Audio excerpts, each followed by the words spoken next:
Third place, check. Bruno equals the assist record, check. 40-year record of never losing in a home when leading at halftime, check. That's 400 games, by the way, for that record. Anyway, Manchester United claim all 3 points after a hard-fought 3-2 victory against Nottingham Forest in our final match at Old Trafford this season. Remember, one more match to go in the season. But we're here to talk about it today. We're talking Casemiro, we're talking Bruno, we're talking Carrick, we're talking handballs. We're discussing all of it today. So we're going to do performance, we're going to look at stats, and of course, we've got 3 takeaways from the match. It's a full panel show tonight, so strap on your fun to wear, get stuck in, you guys. Make sure you like the video, and make sure you subscribe to the channel.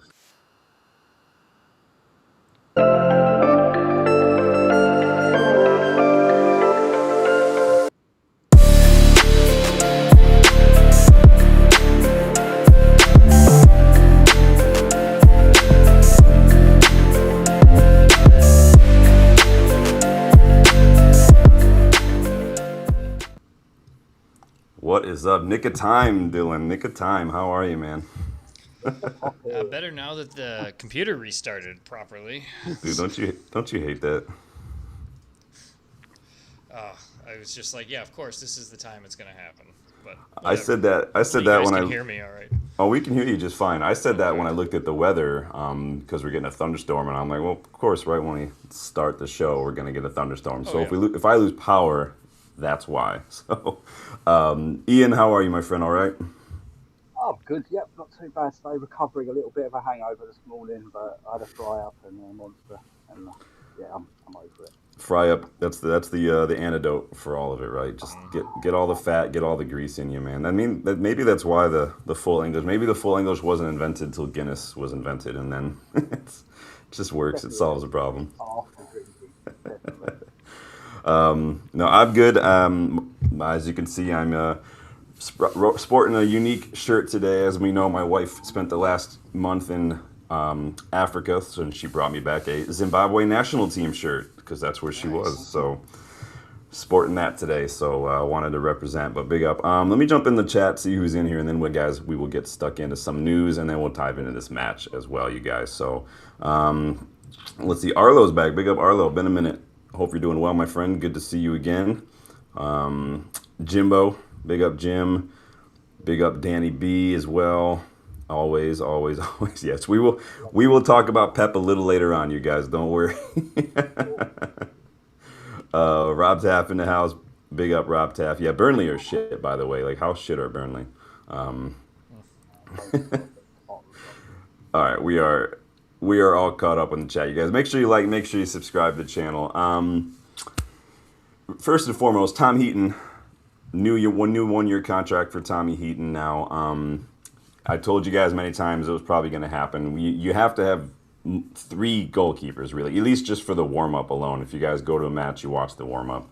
3 keepers getting involved. Heaton's basically a goalkeeping coach at this point anyway. Probably still need to offload Onana and Bayindir, right? But what do you guys think is going to happen now? Because we got Senna Lamans, who's not going anywhere. We've got Tom Heaton, who's going to be sticking around for your. Vitek is coming back from his loan, Bristol City. I think technically he is back on loan. What do you make of the goalkeeping situation going into next season? How do you think that could shake up? Go ahead, Ian. I mean, I think it was, like you say, it was a pretty sound move. Get him in. He's the third choice. He's happy to be there. He's there if we need him, but he knows we probably won't experience, and I think that's what he's there for. Simple as. Yeah.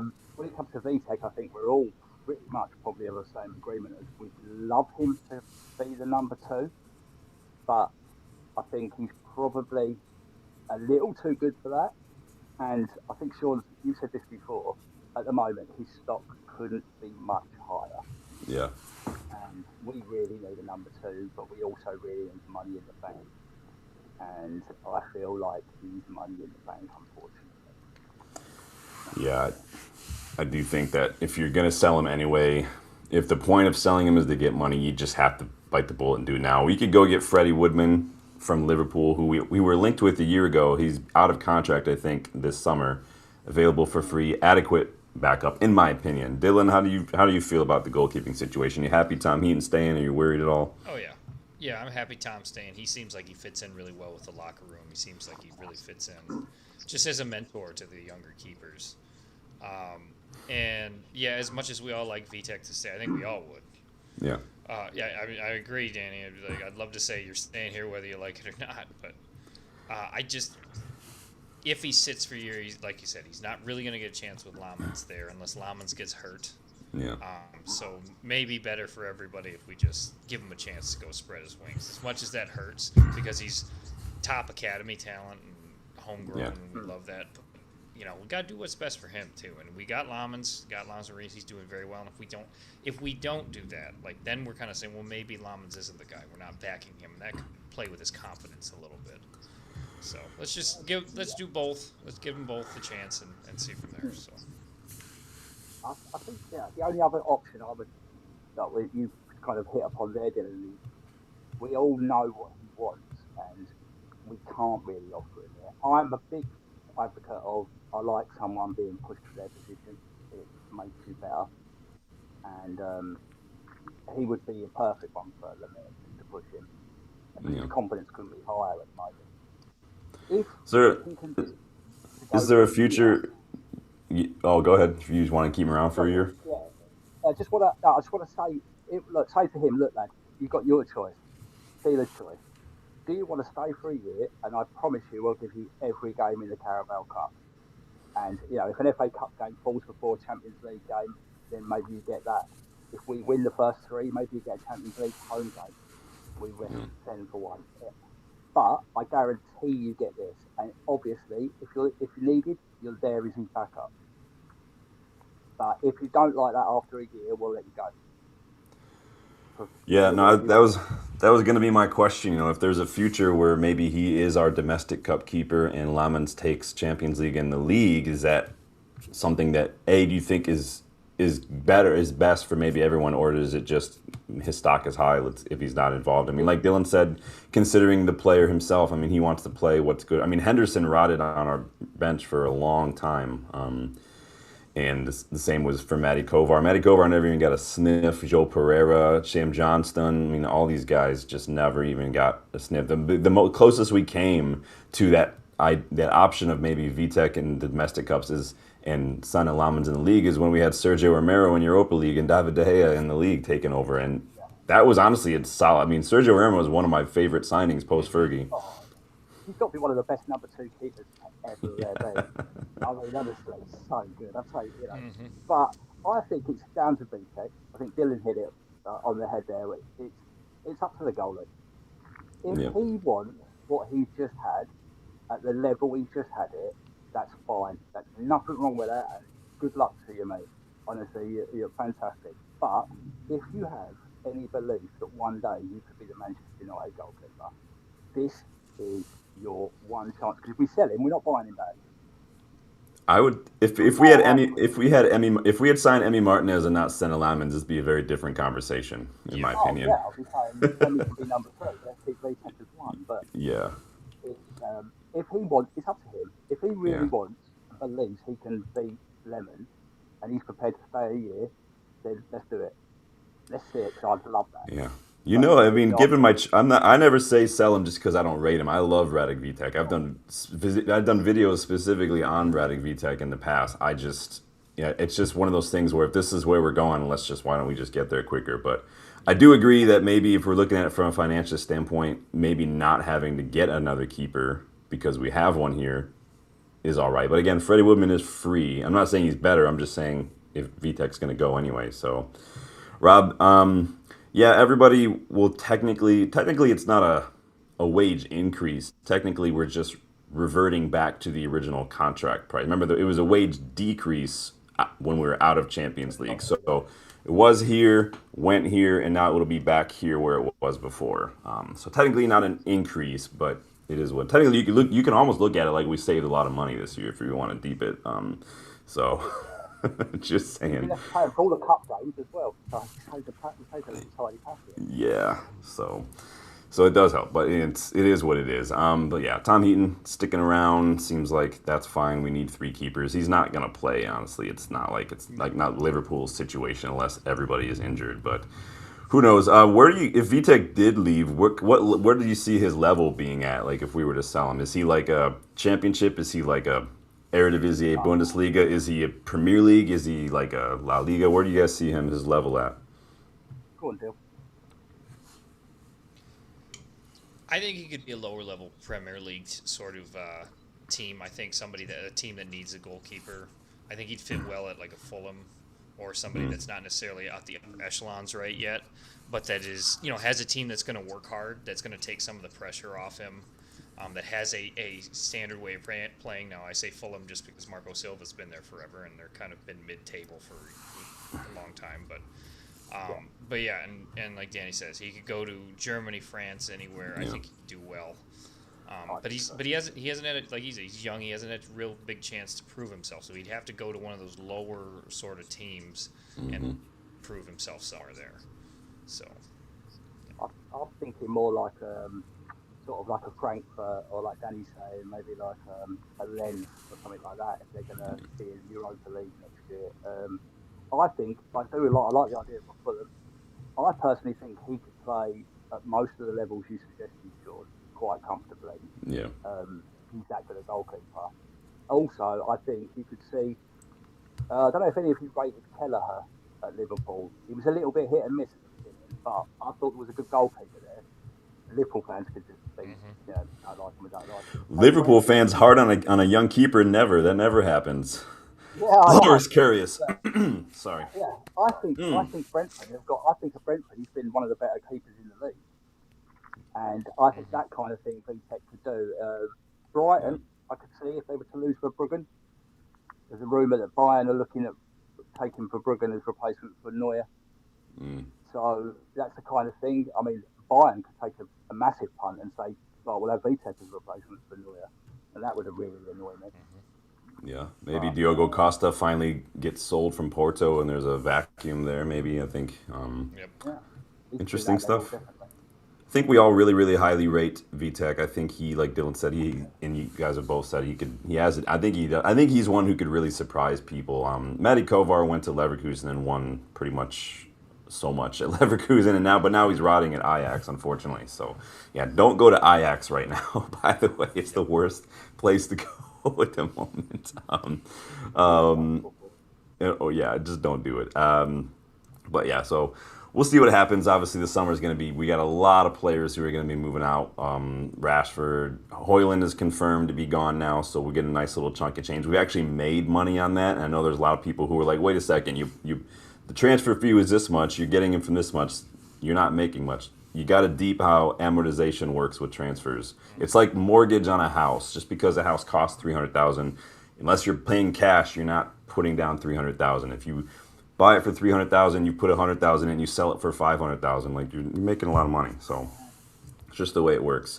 Yeah, I agree, Danny. It would be stupid. But you guys know by now, if you've been watching the channel, I tend to operate on what I think is probably going to happen most likely, and not what I want to happen. Unfortunately, I see Ineos selling him because of the money purposes, but not going to Nice because I'm pretty sure Nice are relegated at this point. So also, like you said, they're selling, isn't it? So, yeah, not good. All right, let's dive into this match, you guys. Make sure you subscribe to the channel if you guys are new. Let's start first with team selection. What did you guys make of that team selection yesterday? No Shesko, just to catch everybody up. Question marks on if he'll even play again this season with this shin issue. No youngsters in the squad again. That was a bit of a hit or miss for me. When we can talk a little bit later on about youngsters and for Brighton and stuff, but and then question mark now because obviously Casemiro did not play against Sunderland, which we drew 0-0. He played for this one, did really well. Do you think he could get a send-off at Brighton? Do you think maybe it's time to just rotate a little bit more? All of it, answer it. Let me know what your guys' thoughts on team selection yesterday. And subs, too, if you guys want to talk about subs. go on, Dylan. Go ahead, Ian.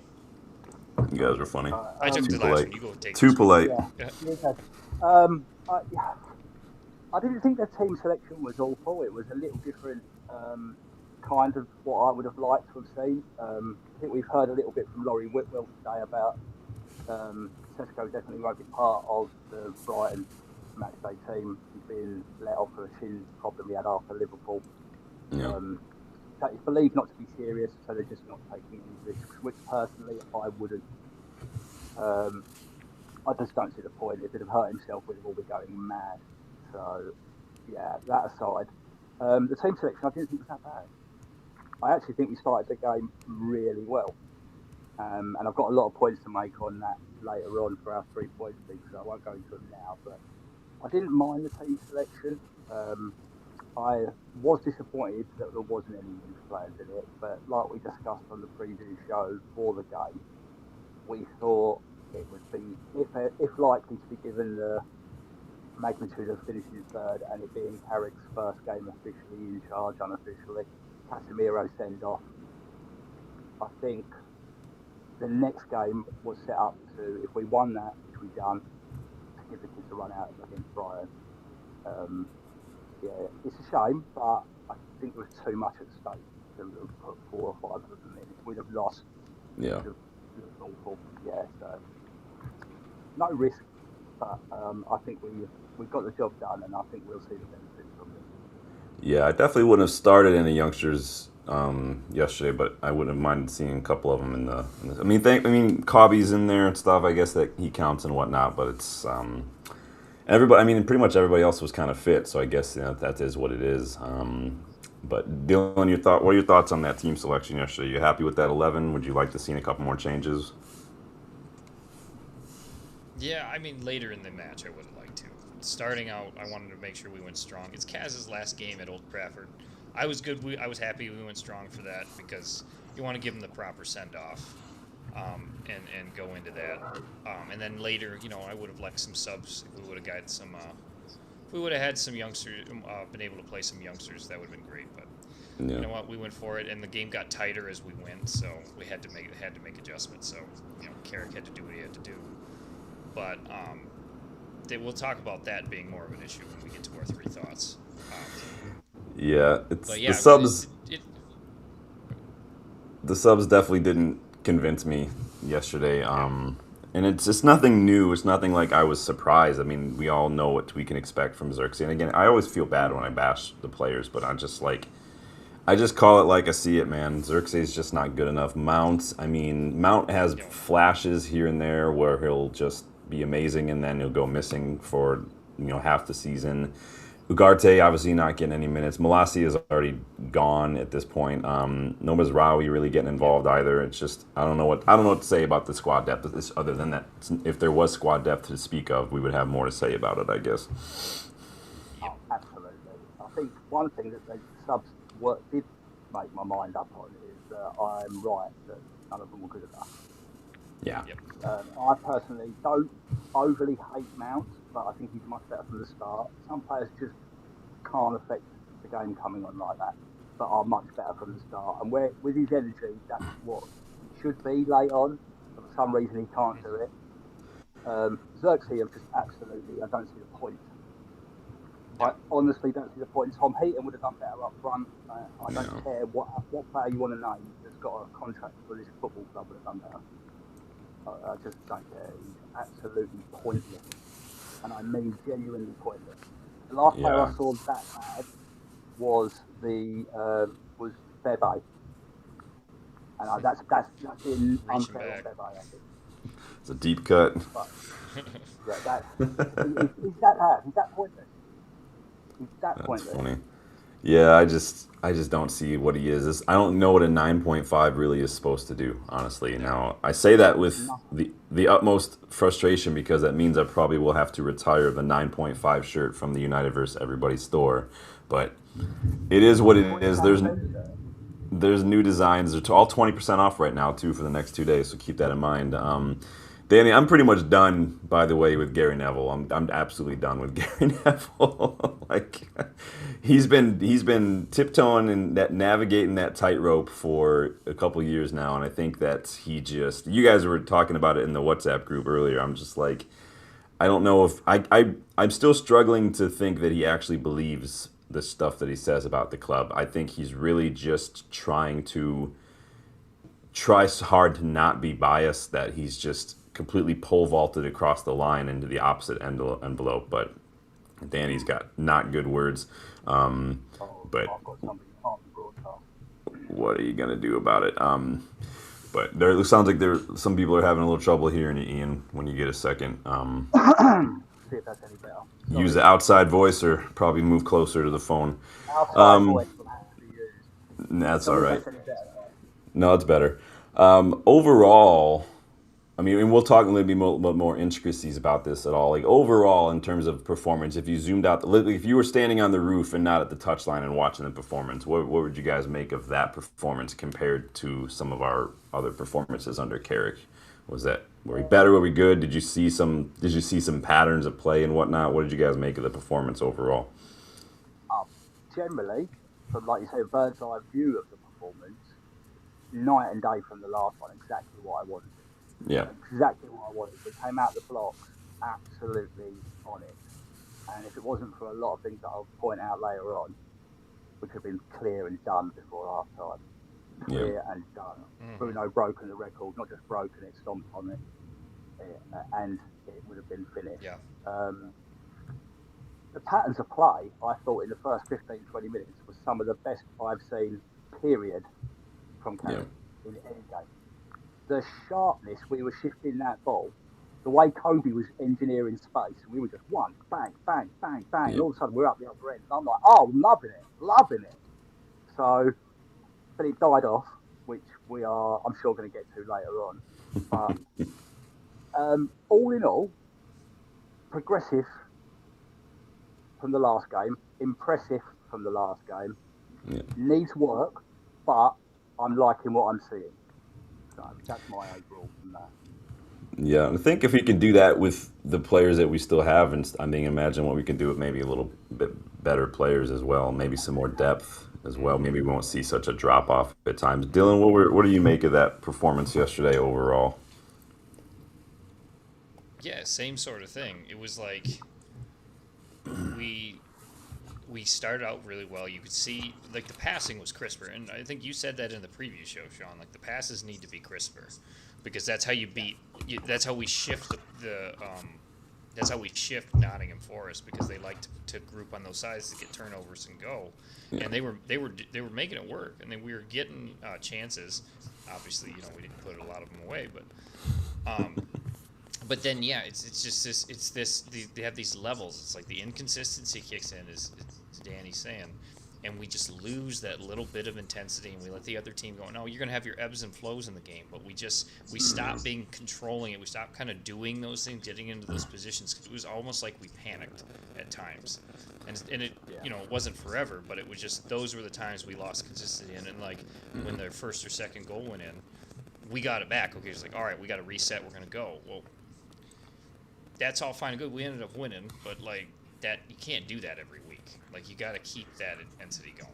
Yeah, and it's a job for Carrick and the coaching staff to figure out. It's an overall theme at Manchester United. It's at a club like ours. It's not about we go again. It's like, no, you've got to, when you sign, when you're here, this is a level you need to be at, and that's the level. Not only do you have to not dip below ever again, but you've got to build on that even more so, because that's what we should be doing. If you listen to like players when they go to Madrid or something, and it's their first day in the dressing room, and they look at these other guys like Luka Modric, Toni Kroos, and they look at the way they train, the way they show up for ahead of the match and stuff, even the way they just live outside of the match. It's a level that some of these players, again, you sign for Madrid, it's because you're one of the best, but even then, it's a level that some of those players never even have like dreamt of, never even knew existed before, and that's what it used to be at United. The standards used to be in the roof, and the Glazers have let the standards drop in the mud, because the standards became about qualify for Champions League, sell some shirts, and then we're all happy at the end of the day. It's freaking disgusting. Let's talk about over the last decade. We've had slowly eroded like water over rock. Yeah. Now we might not all think we've personally dropped our standards, but we have had to live in a world where our standard isn't what we expect it to be. Because Sean says it a lot of the time, it's living the reality of what you have and not what you were. We are this football club in our heads, But in reality, we're not the football club of a decade or 2 decades ago that can click our fingers and any footballer on the earth, bar 2 or 3, will want to come. We've now got to work a little bit harder, but that doesn't mean we can allow our standards of our own making to drop. Our players have got to have the standards like yours here. And if they drop to here, you get your arse kicked. Because if, in Berkey's day, you dropped even to there, you'd be out of the squad. Don't matter if you were David Beckham, Ryan Giggs, or Eric Cantona. You took a bath. So and it goes for like behavior and personality too, even off the pitch. Like I'm never a person who's gonna say like Rashford, you can't go to a boxing match in LA or whatever. If it's a vacation, your coach says fine, do what you want to do, but like whatever you do, like obviously don't hurt people, but show up back to training ready to go, and like that kind of stuff. The people you surround yourself with, the trouble you get into, a lot of that stuff. Like just you have a rare opportunity to get paid, $250,000 a week to kick a ball around for 90 minutes a couple times a week, and it's to squander it by making stupid decisions like that, or getting involved with gambling or drinking, whatever. It just doesn't make sense to me. I don't get it, but the other week, Sean, one of the biggest problems I think so many of these people have is they employ friends and family to do jobs that are very important instead of somebody professional that's not there because they're your best friend. They're there to tell you what's right and wrong. Yes, this is your career. This is your reputation that you're putting on the line, that you're trusting to your brother or your dad or something. Like, sorry, not gonna. You wouldn't ask the best mate to fix it, would you? You get a cardio surgeon. Yeah, I'm not doing that. Let's talk about individuals here, you guys. We're going to do a quick run through of the players. We're not going to really do player ratings necessarily. We'll just talk a little bit about some of these players from yesterday, how they did, what stood out, and then we will dive into some 3 thoughts. So let's we always start with the big guy at the back, Arju Schmeichel in disguise. Son of Lamens. I'll kick this one off. So I still maintain that he could have and should have done better for their second goal. Comes off his line when Anderson's on the ball. That ball gets whipped in. He steps off and then he freezes, and then he's trying to he doesn't know where to do. And he had every opportunity to at least get a punch to that ball. Then he's caught wrong-footed, kind of in no man's land, and it is what it is. Now, I'm not saying that the defenders didn't do the defense was shit with some of these balls in place, but he did make up for it a lot later, though, coming off close range save, and then he came out, smothered that loose ball just to deny them. Like that, it's the last couple weeks he's been a bit shaky here and there, but it's all in all pretty even performance. What did you guys make of Lamens yesterday? Go on, Dill. Yeah, it was an even performance. That Morgan Gibbs White goal, he was never gonna get. Like that just came in. He just looked at that and was like, yeah, you're hoping that was going to miss. But good on them for that. Held the line pretty well, but he did have some big saves to make, had to cover up. But like you said, and we've noticed this a few times, he's a little shaky at times. I'm not sure, he's 23? He's going to make mistakes. He's playing at a big club with high expectations. He's done very well this year, so we give him a little bit of grace here. He's not costing us games. He's like some of our other keepers have. He's keeping us in those games. So overall, yesterday with a big save keeps us in a game. So just learning on the job, being steady. That sometimes that's all you got to do. And yesterday was one of those days. Just be steady, be even, and go for it. It wasn't like last game where he basically won it for us, or whichever game that was. This was one just to go through. And it reminds me of what I said in the Sunderland match following the Liverpool match, is that he seems, unlike Onana, he seems to shake off any mistakes he makes really quickly. Yeah. Where Onana, or you could tell Onana when against Bayern Munich or something, he was literally just, that was in his head the rest of the match. Son Lamens went from that Liverpool gaff to Sunderland just having an absolute stellar performance. And even yesterday, maybe was a little bit indecisive, a little doubting, but then he just kind of shook it off and got back to work. And that's what I mean. It sounds like I'm coming too hard. All I'm saying is he could have done better for that first one, but it is what it is. Ian, what are your thoughts on the big man? Just same as I think he is. He's every time I see him in guard, takes a nice breath. Don't have to hold my breath for him with every corner, and that's just everything for me. Yeah. And I think he's been more than what I expected him to be this season. So much more. Yeah. He's proven the keeper he will grow into being. But I think I completely agree with both of you about the ways, but I love the way he shakes everything off. It just doesn't hold him back. It's like, oh, done. I can't fix that. Done. Let's do next. Yeah. It's all about the next game, the next performance, being better. And that will make him a better goalkeeper. But once again, yesterday, I think Dylan's right. He didn't necessarily win us the game, but also Sean said it. He didn't. He helped us win the game. Yeah. And I'll get into that point with my one of three things later. But the point, seriously, is that guy just makes game-winning, game-changing saves. Because if he doesn't make I think he made 3 in yesterday's game. That if he doesn't make them at the time, things change rapidly in that game. And there was a point in the second half where we seemed to always do it. He's just completely switch it off, and they were all over us, and it could have got bad. I'd like for him to maybe sit down now and then, or at least maybe I should say I would like some of the other players to maybe approach him and say like, how do you work on your mindset? What tools do you use for your mentality, like resilience wise, like self-talk, mindfulness, whatever you do, breathing exercises, anything that you do, like what do you do for that? I think again, he's not like this senior leader in the dressing room, but I think that if there's somebody that's doing something well, it behooves you to maybe figure that out, how to get back. Big up Smokey. The Lemons carried us to third. I mean, pretty much, yeah. Absolutely. The amount of XG last year, so the XG this year. Yeah. He's doing very well. I'm very happy with the signing. What about Luke Shaw here? What are we saying about Lucky Luke yesterday? Yeah. I'll go on this one. Good match for him. Yeah, great match. And I'll tell you what, he has, and I'm not often, don't like to say it, and my wife, if she's listening, probably, I was completely wrong. Because I'm telling you now, Danny will remember, Rob will probably remember, Jim, I don't know if I knew you boys then. Anyone who knew me about a year or so ago, I didn't want him playing for us ever again. I just thought he was too injury prone, past it. I loved him when we signed him. Shawberto Carlos. But this season, he has proved me and anybody who doubted his ability wrong.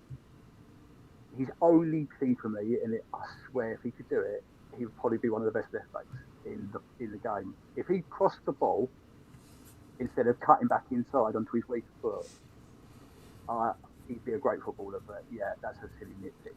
I am so impressed what he's done this season.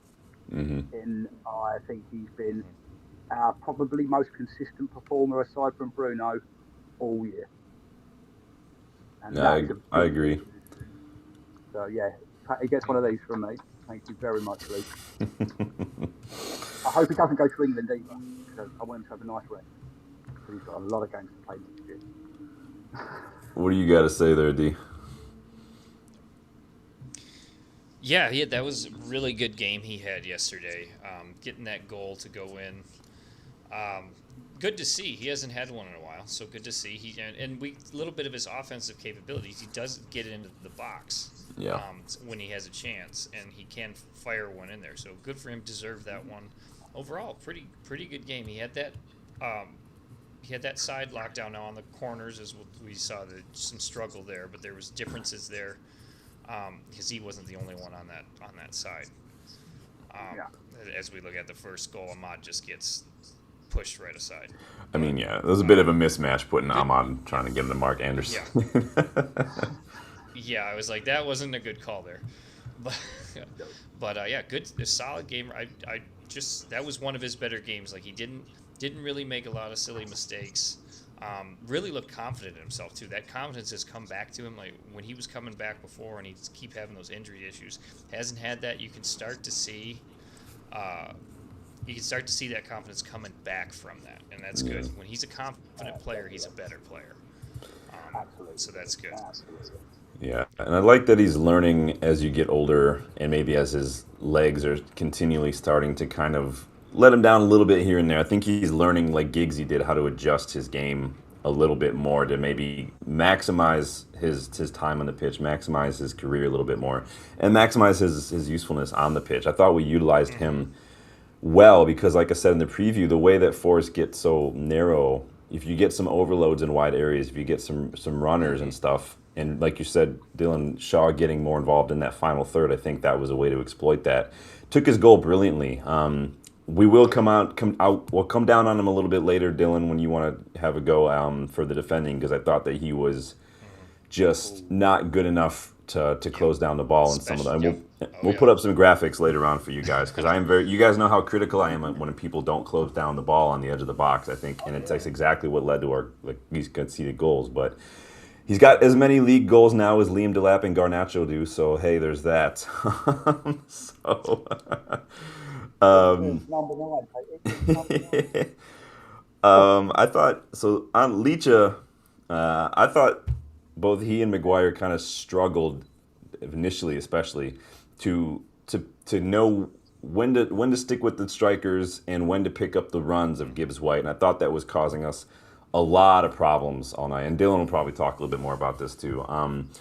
But he had 3 tackles. He made an interception. He had 8 clearances, won 5 out of 7 duels. Really good on the ball last night. 7 of 8 long balls for Lisandro Martinez, which is, again, a big part of why I like him in the side. I think that he's the only defender we have who's capable of playing out from the back. Unless you're Herodana and you just want to just go on a marauding run through the middle of the park, because F it, man, if you got it in your locker. But I thought, again, both center backs collectively kind of struggled a bit, but again, they both, to me, were solid last night. What do you guys make of Leacha last night?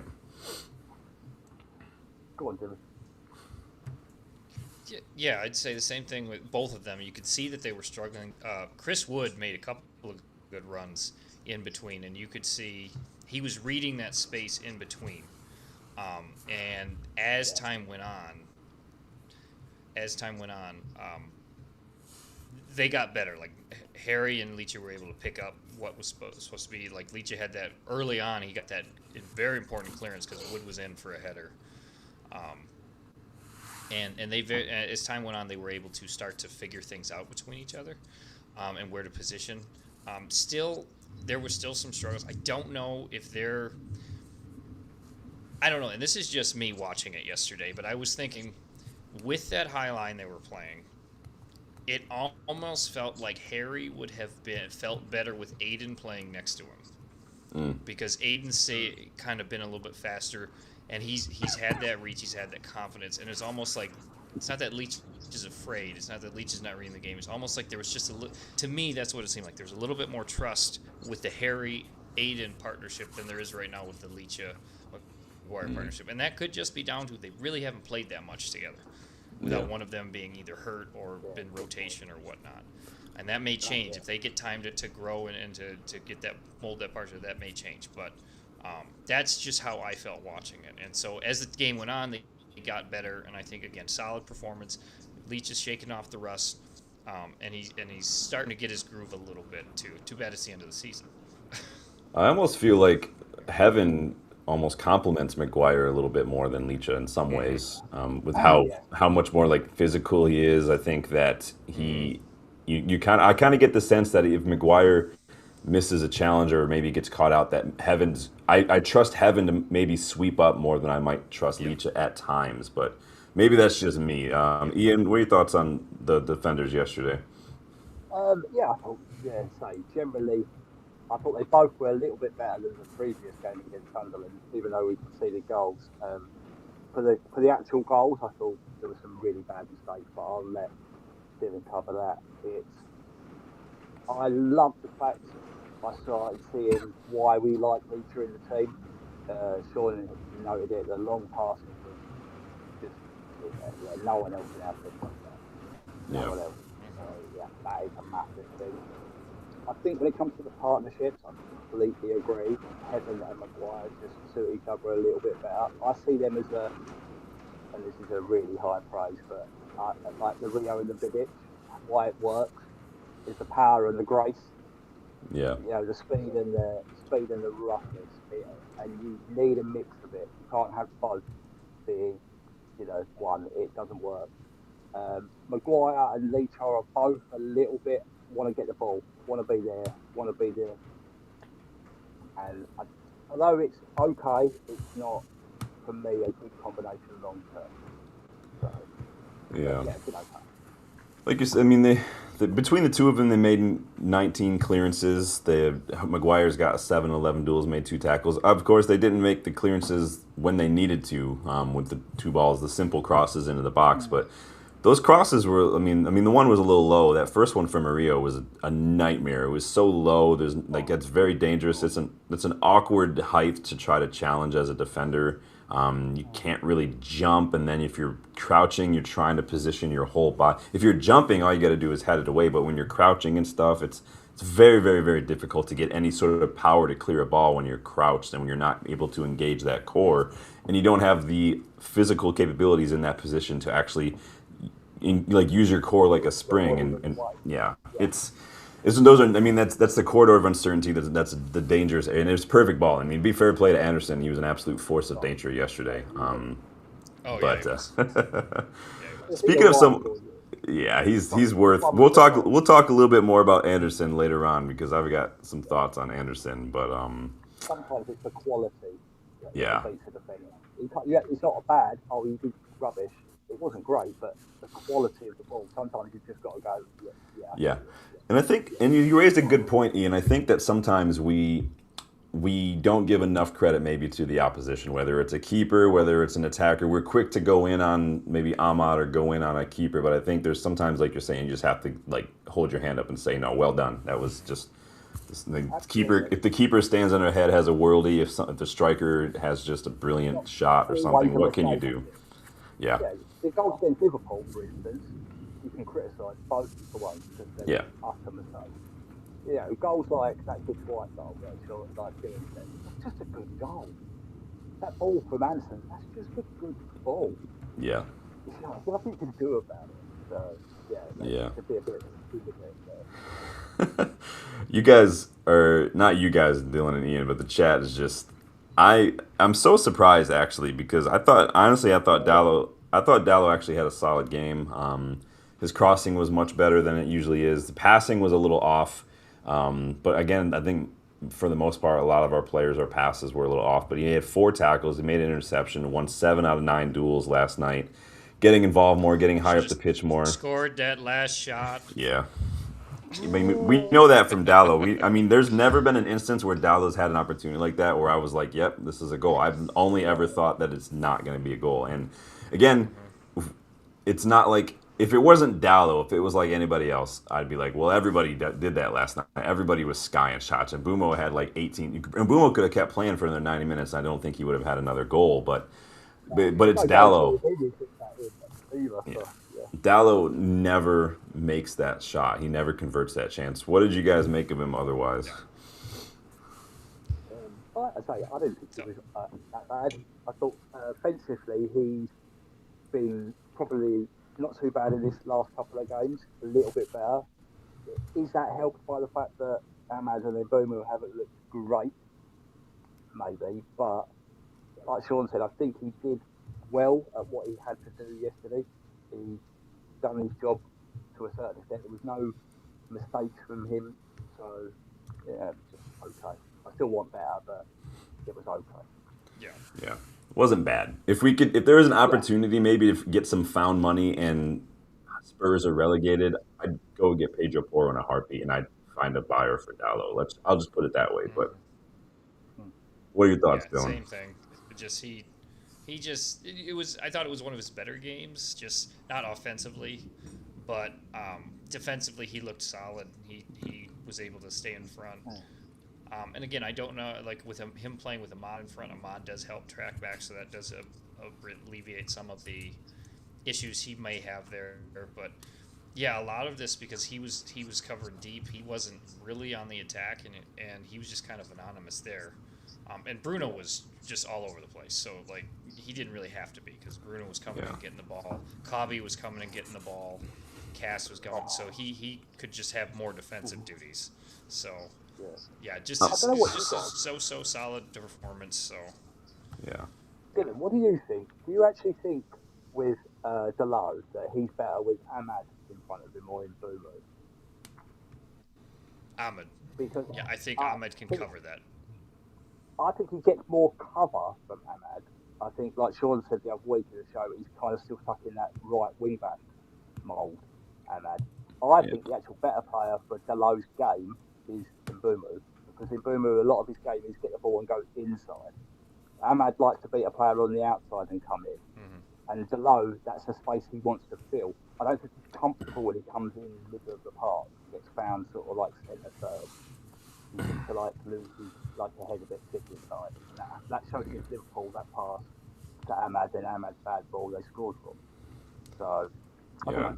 Just food for thought. Dallo's definitely not my favorite player. If it weren't so many other priorities this summer, I would definitely be looking at improving on a right back. I thought we had, honestly, when we signed Mazraoui, and to be fair, Mazraoui hasn't been poor these last couple weeks. So maybe this was just a game for a little bit more athleticism, physicality. I don't know. You've got to play him because I know Dallo didn't play It recently either. So it did seem like a more of a type of I don't know, tactical decision yeah, than like the Sunderland decision to play Mazraoui. That seemed more tactical than anything.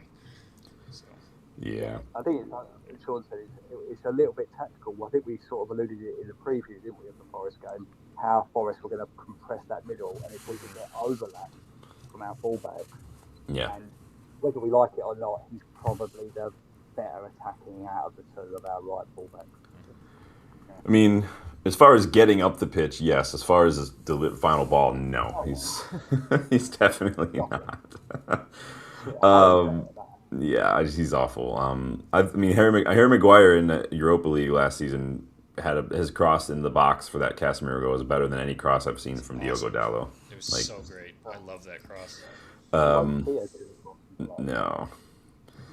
Let's talk about Unk before. So his final match at Old Trafford. I've got a little bit of a slideshow prepared here for Unk real quick while we're diving in. Before I do the slideshow, we'll throw out his numbers: 6 out of 6 long balls, 7 fat passes into the final third. Actually created 2 chances as well. Very good from a on the ball standpoint. I'm gonna run through my slideshow and then I'll let you guys share your thoughts because I want you guys to cry first. So this one definitely got me in the feels when I saw this photo up on his Twitter. That's such a good photo. Like, I love everything about this photo. It's really good. This I thought was an excellent moment. I mean, very similar players, Yep. in terms of just the way they play the game. The elite level, I think that they both play. I think there's got to be a definite lot of mutual professional respect there. Not just player to coach, but just player to player, basically. I mean, this to me is a big deal. Like, I put up that photo a couple weeks ago of Carrick going over and finding Ahmad after that, after he gave that ball away against Liverpool. It's moments like that, I think, when the fans are kind of trickling out and there's just you guys. I think those moments say a lot. And then I got this, how it started. I posted this on Twitter. If you guys remember this, when we were struggling, that first season under Ten Hag, we lost to Brentford. Casemiro texted his agent and said, this is all he said, 5 words: "Tell them I'll fix this." That's what he said when he wanted to come to United. And then I don't know how many of you actually got to see his farewell speech yesterday, but this is how it ended. He said, "The best thing at this club is you, fans. It's you, fans." I mean, Casemiro may have only been here for a couple years, but he gets it. If there's ever a player in recent memory that exemplifies the phrase "once a Red, always a Red," it's definitely for me, Casemiro in this moment. You guys take it away, because I'm not crying. You're crying. Yeah, he understands. Like, I don't know.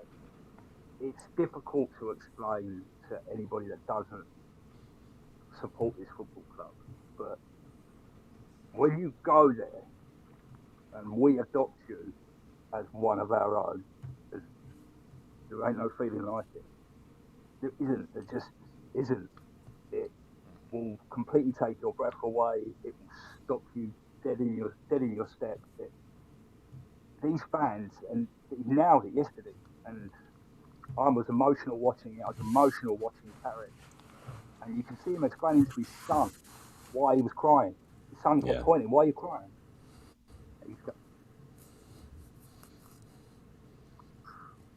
If only they all felt like that.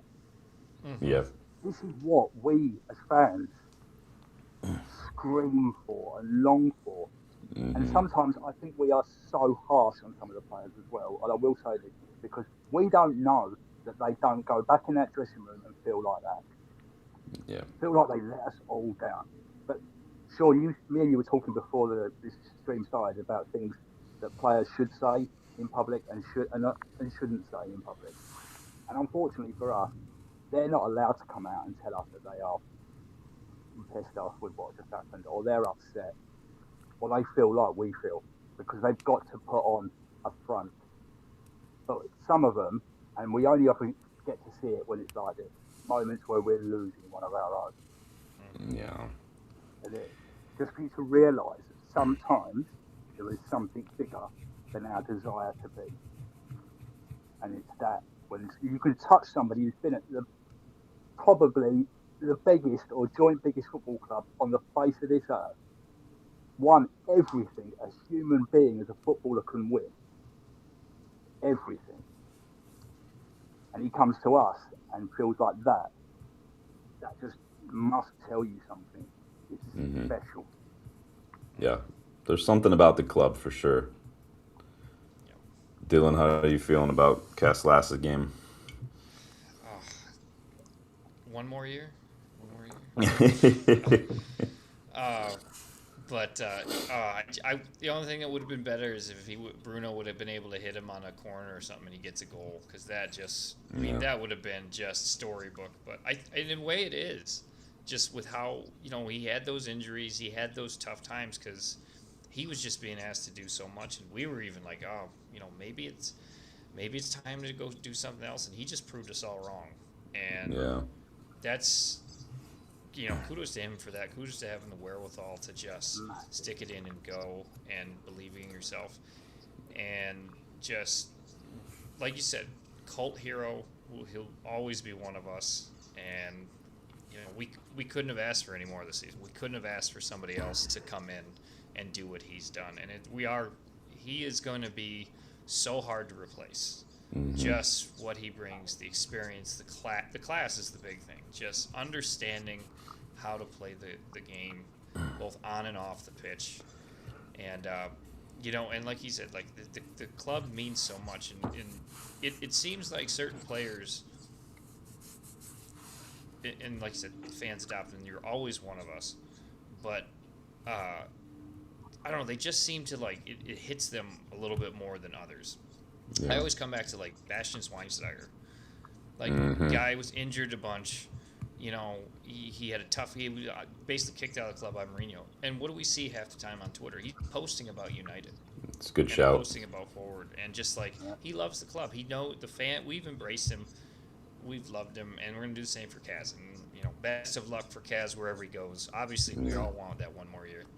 Probably not going to happen. But, dude, you have just been so great for us, and hopefully we've been great to you. I know we got on you a bit, but man, you've just done so well this year. So kudos to you.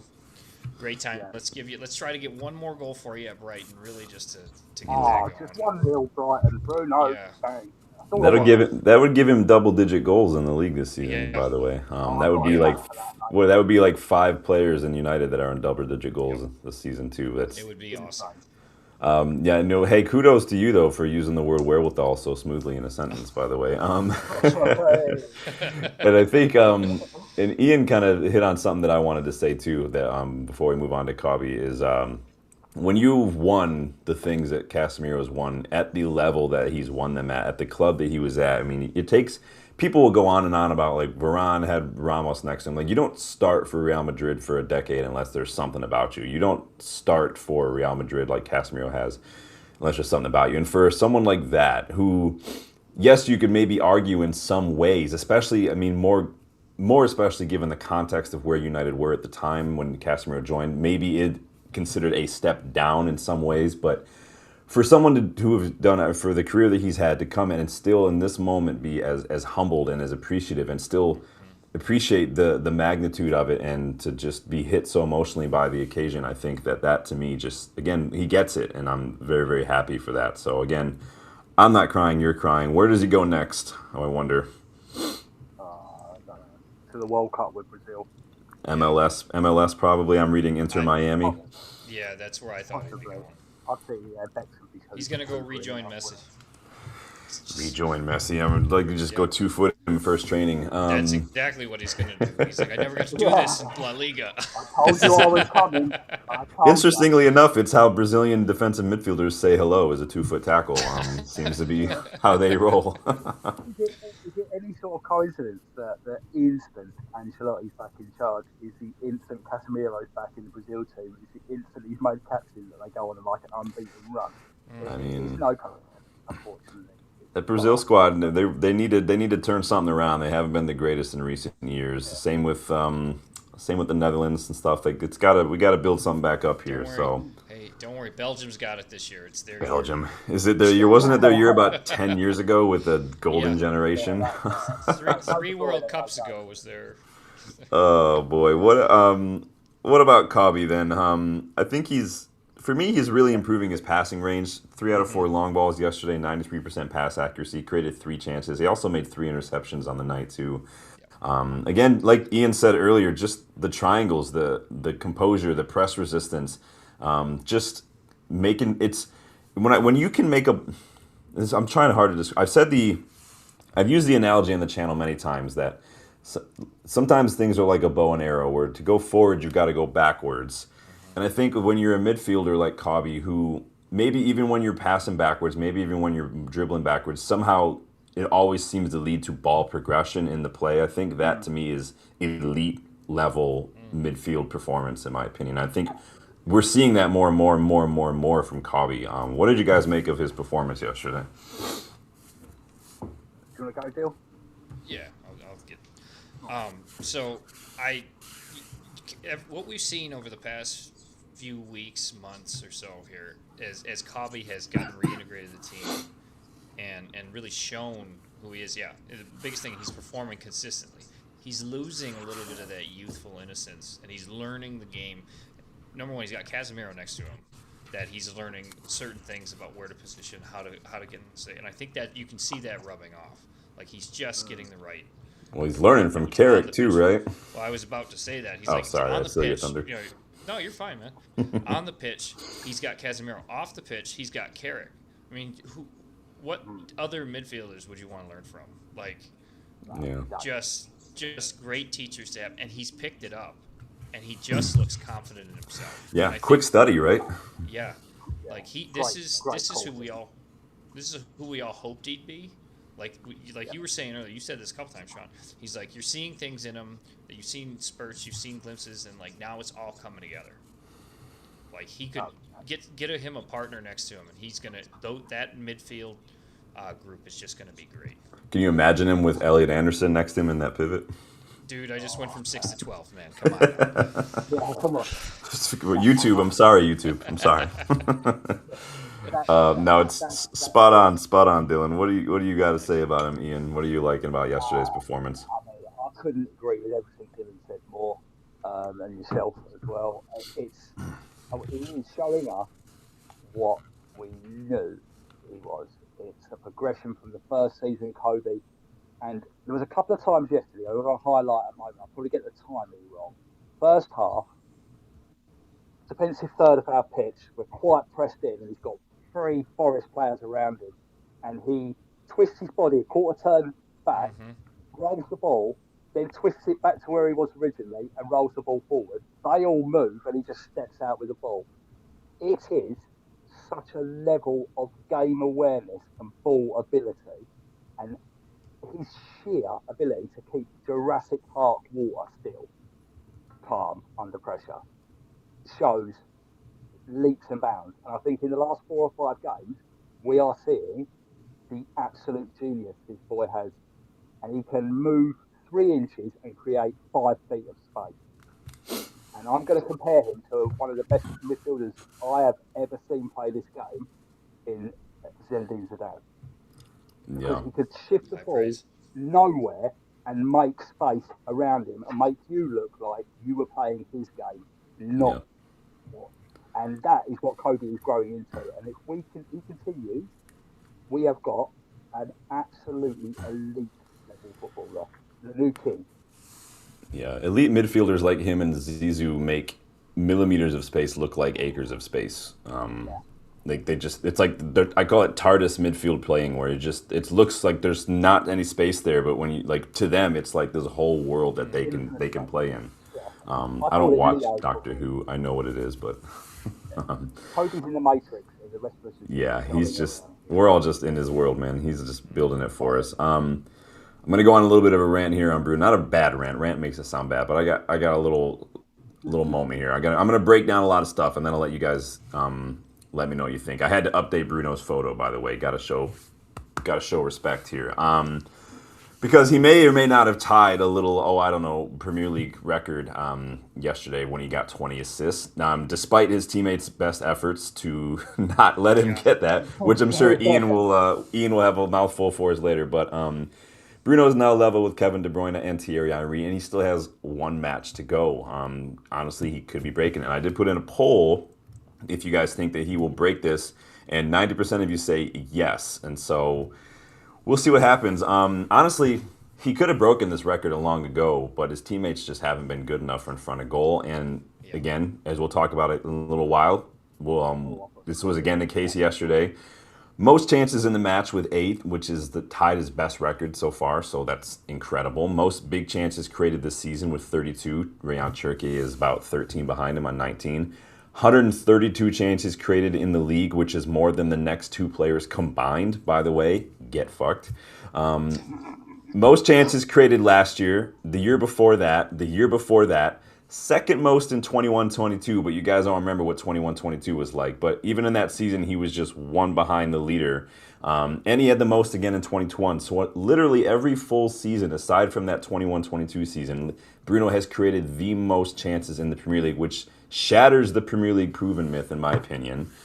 Imagine if he had, since arriving, maybe just one manager that the club had stuck with. Imagine if he had a better structure at the boardroom level. Imagine if he had a consistent level of and quality of attackers around him for more than just maybe this past season. It's a coincidence that we buy 3 new attackers and Bruno ties this record. I mean, literally close your eyes and imagine if all the clear chances that he's been creating in the last 5 years have actually been converted by his teammates. Imagine how many assists he'd actually have in his United career.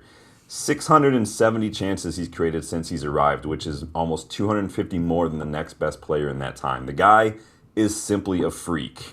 Like, no other way around it. You guys take it away. Go ahead, Ian. I mean, yeah, I can't echo what Sean said more.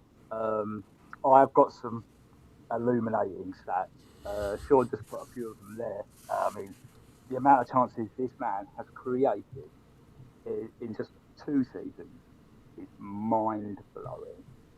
His chance created for our entire career at this it shouldn't even be allowed. It should possibly be investigated because it makes the rest of the league look insignificant.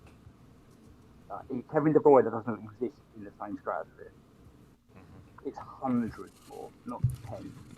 Yeah. And if he'd have had this strike force for the last 3 years, well, he not only would have been in Europe, but he would have smashed that record years ago. Yeah. And not just broken it, I mean 30s, not 20s.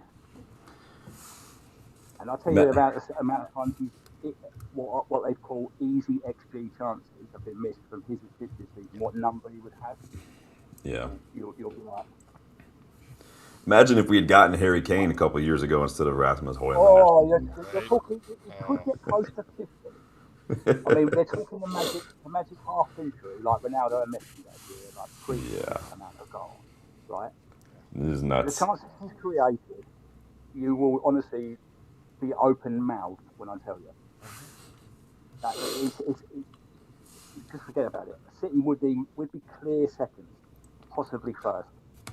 That's why we need a striker on the pitch, man. We struggle when we don't have one. Dylan, what are your thoughts on our Magnifico yesterday?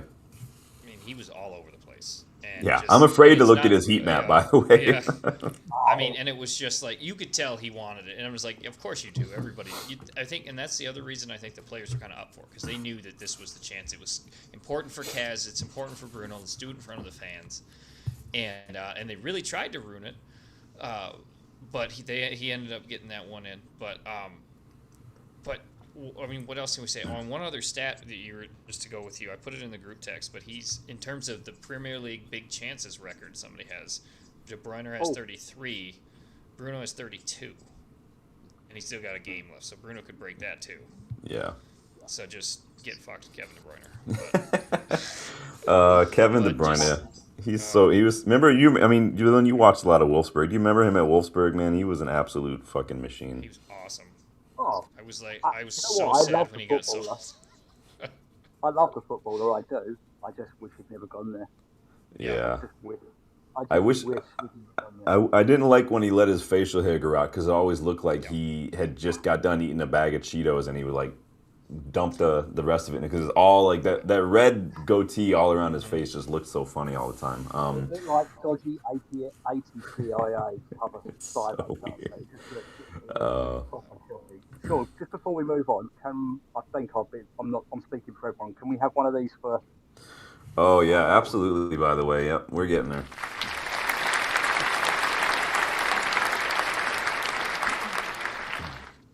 Yeah, well, good call. Yeah, we always got to make sure we give Bruno the shout out. Absolute boss. Yeah. Dylan, do you have any other thoughts on him before we move on? I mean, I hope he gets it when we play Brighton because he deserves it. It'd be a great way for him to have the season end because he's been our engine, he's been our motor, he and Cass have really shown what should be expected from a footballer. So just keep it going. Let's give him something to really hang his hat on. Not that he can't hang on anything else, but just say I've got that record right there. So. I need to get the record because then I also need him to stay one more year. I need us to win the league next year, and then we'll put him in a bigger conversation here. Then he goes into the real bracket. I mean, yeah. If you say we're talking about legends at this football club, can we just put a stat that I think you pointed out the other week, Sean. He has just won the Sir Matt Busby Award, right? Not second, not third, not fourth, but fifth. Yeah. Time.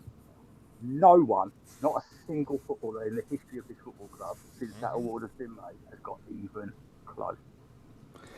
Yeah, he's deserved so much more than he's received from everyone above him at this club, and even you can argue some of the players around him as well. But it's just I hope he doesn't go down like a Harry Kane or something where he's the best player at his club for this long and he just doesn't win anything major. I mean, FA Cup is not bad. Carabao Cup's not. I love the FA Cup, but yeah. Can I just say one other thing about Bruno? No. This was just something I like. I knew it, but I liked it yesterday that it seemed like he'd been a little more passive the last few weeks, like in terms of shooting, and he just was going for everything. See a pass, go for it. He had a couple of shots that he went for. I liked that a little bit of aggression more because I think that opened up some of those spaces for him to get the ball through. Because then they were like, well, he's just going to go for the assist. No, he's like, I'm going to rip this, and then you're going to try to. His shooting was garbage yesterday, though. By the way. Oh yeah. But it was just nice to see him go for it. I was like, that. I'd like to see you do that a little more, bro. So that kudos to him on that. New kit looks pretty decent, huh? I liked it. I said it straight away in the watch along. On the players, in real life, it looks a lot nicer than I thought it would. Yeah. But I tell you now, I'm definitely getting the size down to what I normally get because I've already been told it's baggy. If you like it big, don't get a size down. Let's talk about Surfer Boy because he took his goal really, really well off a half volley, placed it as perfectly as you could place it. Should have really had another one, honestly. Joint most dribbles on the night, created 4 chances, 2 out of 2 crosses for Cunha last night. Pretty much a straightforward performance. He was doing a little bit more creation, I thought, than he usually does, which I really like to see. What did you guys make of Cunha? I thought he was a lot better, and I think it started with him as well in the first 10 minutes. He was inside in the lane where Dylan often points out he's so much better coming in off the left, causing trouble. And there was, surprise, there was no Mason Mount standing in his way or Joshua Xerxes this time. So he had the space to move, and you could see he was either involved or the second or third. I was talking about in the tactical breakdown about the second and third man run, and those little touches that just, I mean, the pass from Bruno on about the 5th break in the 20th minute just a rolled back heel on the halfway line, and then a first time ball out to Cunha, and he came inside. It was centre cross. And Ahmad should have done better, but well, we will get to that. But I thought he shows us exactly what we wanted when we signed him. Exactly. I mean, in a nutshell, that's what you get Matheus Cunha on his day. Beats his man, involved, wants the ball, wants it at his feet, dangerous, and he done what we all wanted him to do on a lot of chances, and I wish Bruno would do a bit more, and he just calmly took his instep. He didn't slash at it, didn't mash at it, just measured his foot and calmly took it. Yeah, and he placed it. Half of our players did that yesterday, we'd have won that game 8-2. Yeah. Good, I thought he was okay. I thought he was well yesterday. I'm so happy he's our footballer. Yeah. When we signed him, him being the first sign, I was like, this is going to be great. I remember watching him at Wolves and just being like, he's a player we want. He's got somebody who's going to fight. He's got that Brazilian fire. He's got a little bit of tenacity that we're kind of lacking, and just is really kind of invigorated part of that left side. I think he's been good for Shaw on the left too, because he tracks back. Where have we said who doesn't track back before? He tracks back to help out, and that takes a little bit of pressure off Shaw. Shaw's not trying to cover as much, and the midfield's not trying to cover over, so that's good too. And you get again just a good, like you were saying, getting in the middle, opening some things up. It was a very, very good performance from him. I want to see that consistently too. That's the big thing. Just if we see that from him week in, week out, it's going to be scary hours. I think that was about as perfect as you can ask for Cunha yesterday. Absolutely, George. Absolutely. I mean, I remember when we signed him, and people were saying we got the B-Tech Eberechi Eze. No, I think you got the B-Tech Eberechi Eze. Yeah. They all are very similar, right? Your Morgan Rogers, your Gibbs White, your Cunhas, your Eze, they all very similar players in their natural profile. Maybe not where they play on the pitch, but naturally, like the way they play, I think they're all very, very similar there. They're very quick, like the ball, like it moving, like it's sharp. And when they're involved, they are dangerous players. 100%. Yeah. 100%. I thought Ahmad looked a little low on confidence last night, a little indecisive in the final ball. Passed when he should have shot maybe when he should have passed. It is what it was ago. It happened a couple weeks ago. I think there was an opportunity where he picked up a ball wide. It was almost going out for a goal kick, and just the final ball was just not there. A couple of his passes, like we had a 2v1 with him and Xerxes kind of going on a counter, and it's just the ball was just under hit and cut out by the defender. Stuff like that last night. It's just it's obvious he's getting in his own head a little too much again. But I didn't say he was bad. He fought for everything. Like, he was willing to get stuck in, and that's what I like from him. A lot of that mentality. I think like Mbumo, I think he needs a goal to kind of get on something. But I don't think he was bad. He's probably not as bad as he has been, but I don't think it was. I still think in that final third, that's where he's just that's the last step right now for him this season, is to just get out of his own head and get that final ball. 100%. I think personally for me, I think I can't really add anything more than really what Sean has just said there. But I think we've been singing this for a couple of weeks, all of us in the chat as well.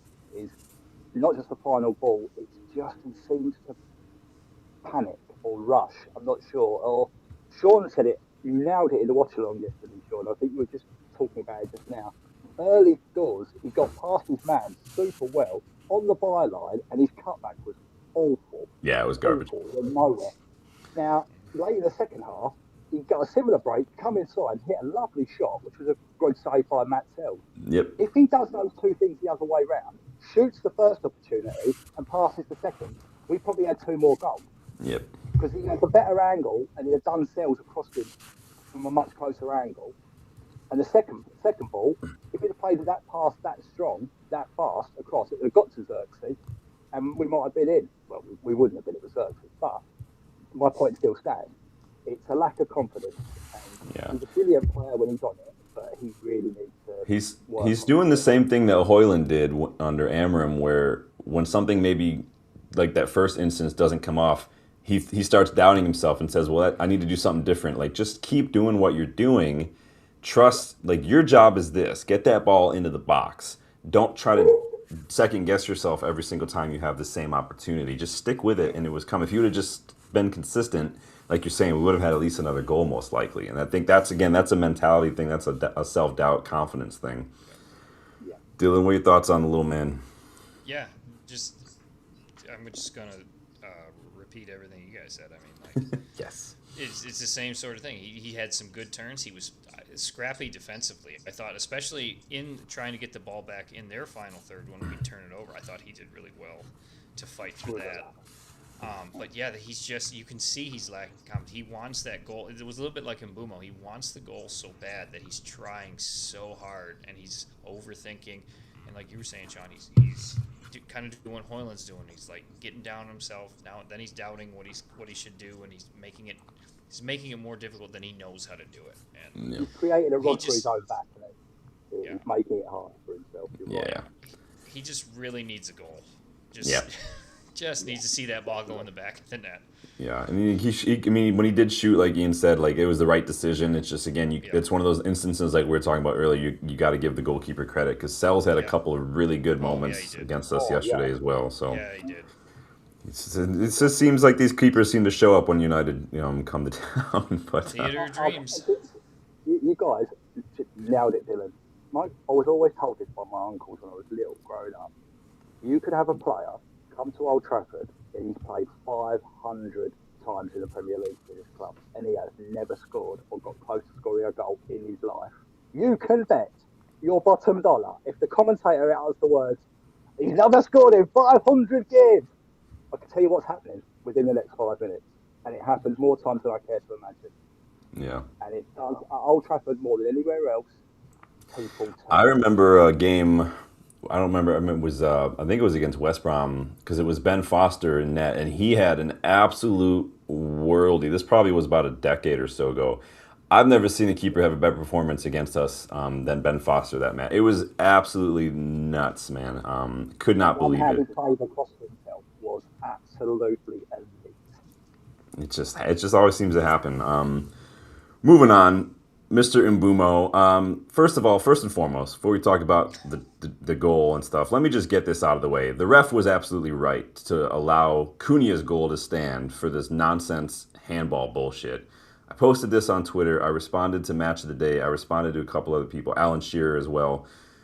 The laws of the Premier League when it comes to handball say it is not an offense if the ball deflects off a player's own foot or body before hitting the arm, even if extended, because the player could not reasonably adjust. Mbumo is bringing his arms to his side when that ball is in, hits his hip or his thigh, and then gets trapped between his arm and his armpit. Comes off his body first, not a handball. Playing it onto oneself, again, same thing. Plays it off their own body, bounces on the hand and arm, not a handball. Accidental handballs. If an accidental handball occurs in the attacking phase, it's only an offense if the player who handled it scores immediately themselves. If it deflects to a teammate, who then scores, the goal stands.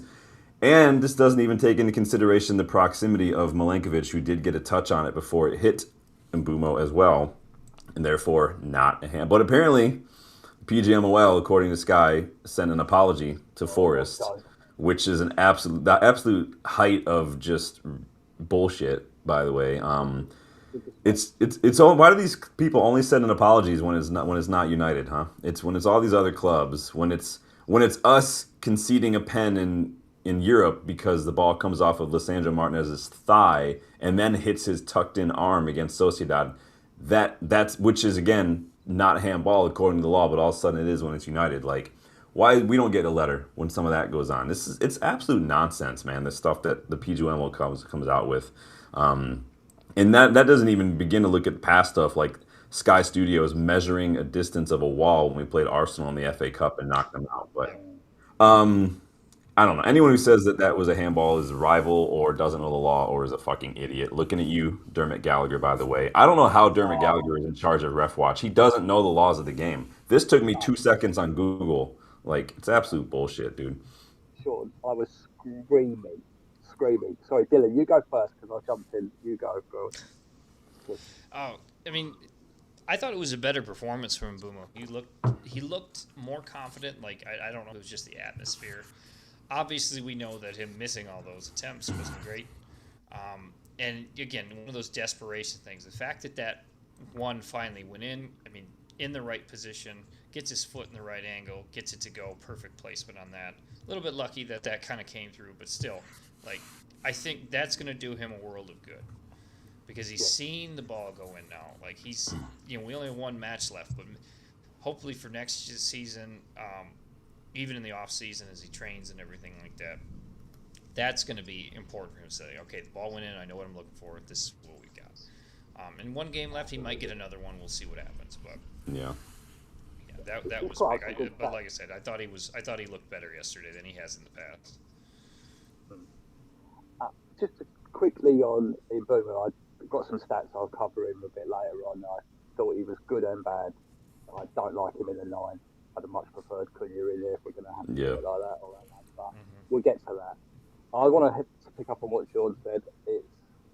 It's a disgrace, a simple disgrace, and I'm not even going to go in on Gary Neville because it's an easy target. It's fish in a barrel. I mean, he just embarrasses himself on television. And if he really is pretending not to be biased, then don't look so angry with the decision, Gary. Smile while you're saying the words, but he doesn't. So we all know he means it. But Dermot Gallagher is, quite frankly, a joke. And it should be illegal for him to be in charge of that. Because he looks like, frankly, he doesn't just look like a ghost, he has the memory of one. Because, and I will quote him now, because I've got it written down. On Ref Watch, he proceeds to inform Jay Bothroyd and the presenter of a fact, as he quotes. This is handball, and he gives his reasons, which are utterly wrong, as Sean's just proven in 30 seconds of looking. But he then proceeds not only to say it's a disgrace that it was given, it's an absolute handball, every reason under the sun. He then turns around and says, if it happened to the defender, in the same instance, i.e. hit Milinkovic's thigh and hit Milinkovic under the arm, it wouldn't be a penalty. And when asked why, because it was accidental. So hold on a minute, Dermot, which obviously they don't pull him on, but hold on a minute. You're telling us the identical thing is a penalty if Mbeumo does it, or is a handball if Mbeumo does it, but it's not a penalty if the red defender does it. Because it's United. You are, unfortunately, my friend, past it. Yeah. I think a disease might have hit you a bit too early, and Needs you to should give it up right now. get a new prescription on those glasses. A disgrace, frankly. He's a joke, man. I don't understand. The Premier League, I would be watching that going, somebody get him off the camera now. It's bad enough that we have Ref Watch, that again, like I've said a couple times, why are we trying to bring more attention to referees and make them stars? But we've got this guy who clearly does not know the laws of the game. Like, literally just does not. Former footballers don't know the laws of the game. Like, I don't understand. I mean, we do understand. It's a bunch of abus, but it is what it is. So he didn't even know the referee's name. The presenter of the show had to remind him. I thought you chose what games he's in. You don't even know the name. It's the same way I feel about if you ever watch ESPN FC and you got to listen to these guys on there, or if you listen to Sirius XM of Steve Nicol, it's just they don't do research, they don't watch enough football, they don't know what they're talking about. They rely on some notes from an intern beforehand and for some talking points, and that's it. They don't know what they're talking about. I just don't get it, but it is what it is, man. Any final thoughts on Mbeumo before we dive into some big 3 takeaways on the night? I thought one thing I did like about him, and I'm going to hit on that in a minute. I did like the fact that he didn't give up. Mm-hmm. He didn't let his head drop every time he missed a shot, and he was constantly running, constantly making the movement across the defender, making the movement to the back post. And you've got to do that as a striker. Because you can miss 100 chances, but the worst thing as a striker is not being there and miss them. Yeah, I mean that's the way kind of goes. It's what we want. It's like what we just said about Ahmad. You've got to just keep doing it and hope that it just comes off. It will if you stay consistent. Yeah, he believed in himself, and it came off yesterday. Yeah, and that I'll give him a massive credit for. I don't think it was the best performance. I agree with Dylan. I think he's showing better than he was when he first got back from the AFCON, because that was the first goal in 10 games. So, you know, Yeah. but yeah, I really, really like the fact that he didn't quit yesterday. He kept going, and Yeah. was a big The thing for me. the finishing was not great at times. He put a couple like, just I was you guys if you watched the watch along you saw I was getting a headache from yelling at this guy. Some of the finishing in those final 20 minutes was just doing my head in. But yeah, his conversion needs to improve a little bit in front of goal. But again, he shouldn't be the one in those positions. But to be fair, the goal he did score, he was in the position that he should be in if you're lining up as the 9 on the night. It may not be a natural 9, but if you're deployed as one, that goal, you just stand there. The ball will come to you, and that's all he did. Like, just stand there. It's surprising how that happens, right? Yeah, well, yeah. I'll tell you one thing as well. I think none of us have missed it slightly, but you said it earlier on about sometimes we have to realise Matt Sells did make, to my knowledge, 4 good saves, Yeah. possibly 5, but 2 from Mbeumo. He didn't. I mean, the chance with his right foot from a yard, the one-on-one with his right foot, 12 Yeah. yards out. He Don't should get be me. doing I better. can't talk about it. I'll only get mad. He should be doing better. That one 6 yards out, all you got to do is direct it. I don't care if you're right footed, left footed, or it comes off your left arse cheek. That just Yep. direct it. You don't got to do nothing but put your foot on it. The finish is, I mean, a better player just sidesteps that and takes the instep of their left foot, which is stronger. Yeah. Plays it across cells because he came out and went like that because he knew he was going to have to go round him. So he could have done better, Yeah. but I think we have to give Max Held a little credit, a little. Yeah, it was good goalkeeping on the Um, night, but I think yeah. that poor finishing also is a big part of Oh, it. he should have had a hat trick without even Yeah. giving him a benefit of the doubt. So we're gonna shift a little bit here, guys. Thank you guys for getting your input in on the performance. Some good analysis going on here. You guys, if you've stuck with us this far, make sure you like the video. Make sure you hit that subscribe button, please. Make sure share too if you guys get a second. It does help the channel. Let's talk about some takeaways. Now, normally I do a player rating show, and then I maybe do a second follow-up show where I do 3 thoughts. But because I did the watch along, I did not do a players rating show. But I've got help today with my 3 thoughts. It's nice having some reliable people now because I don't have to do everything on my own. So Ian is actually going to kick us off as we get started. Starting with thought number 1. Who wants to score? Does anybody want to score? Take it away, Ian. Perfect Yeah, picture. it's a little bit of. I'm going to try and paint you a little bit of a picture of the last 18 months and our ability and how it has changed. And you're going to sound like criticism, but if you stick with me, you'll see where this is an improvement. So, for instance, let's just start where we've last been, game against Forest. 24 shots clean on target. No deflected efforts or ones that are often on left or right. 24 on target. And next year, 4.21. And even though we scored the goals we scored, on any other day, and it's why I was so on something about centre lemons, and I think Dylan will probably hit on it with the defensive issue. That saved us yesterday. Otherwise, that XG looks terrible. So you've got to take into consideration that. Now, although it was a problem, we got away with it. But when you look at the XG that this team was putting up a year ago, was last season we scored 44 goals at an XG of 51.3. Defensively, we conceded 56 at XGA. This season, 63 goals and a 69.3 XG. And if you just take Carrick's games into consideration, the 13 wins, 4 draws, 2 losses. In just the last games, we have had 9 shots, 12 shots, 15 shots, 14, 11, 13, 10, and 16 shots on target against Forest. Now, if you compare that to the last 10 games under Amorim, we have had more shots in the game against Forest than the last 6 games with an Amorim in charge, which is an absolutely ridiculous stat.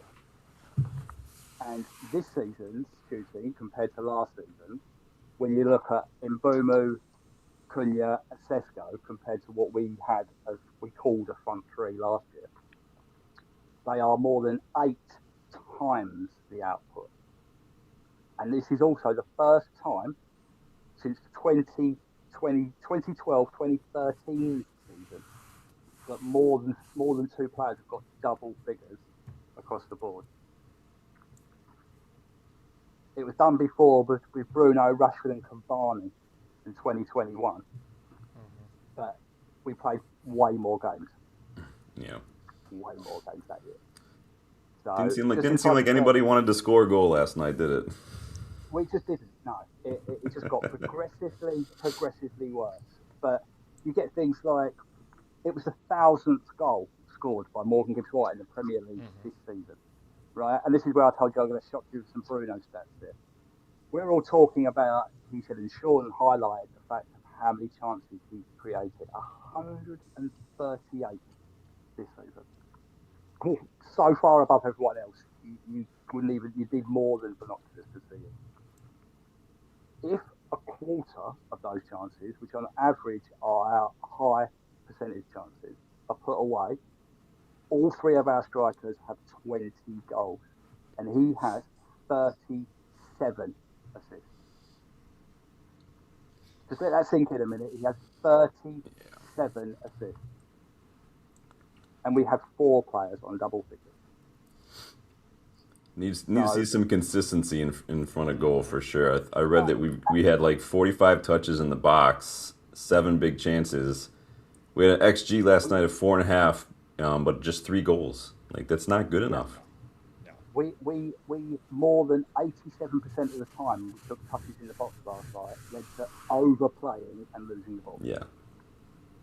And that is just an unusable stat. We cannot look at completing that kind of level of XG. It just cannot.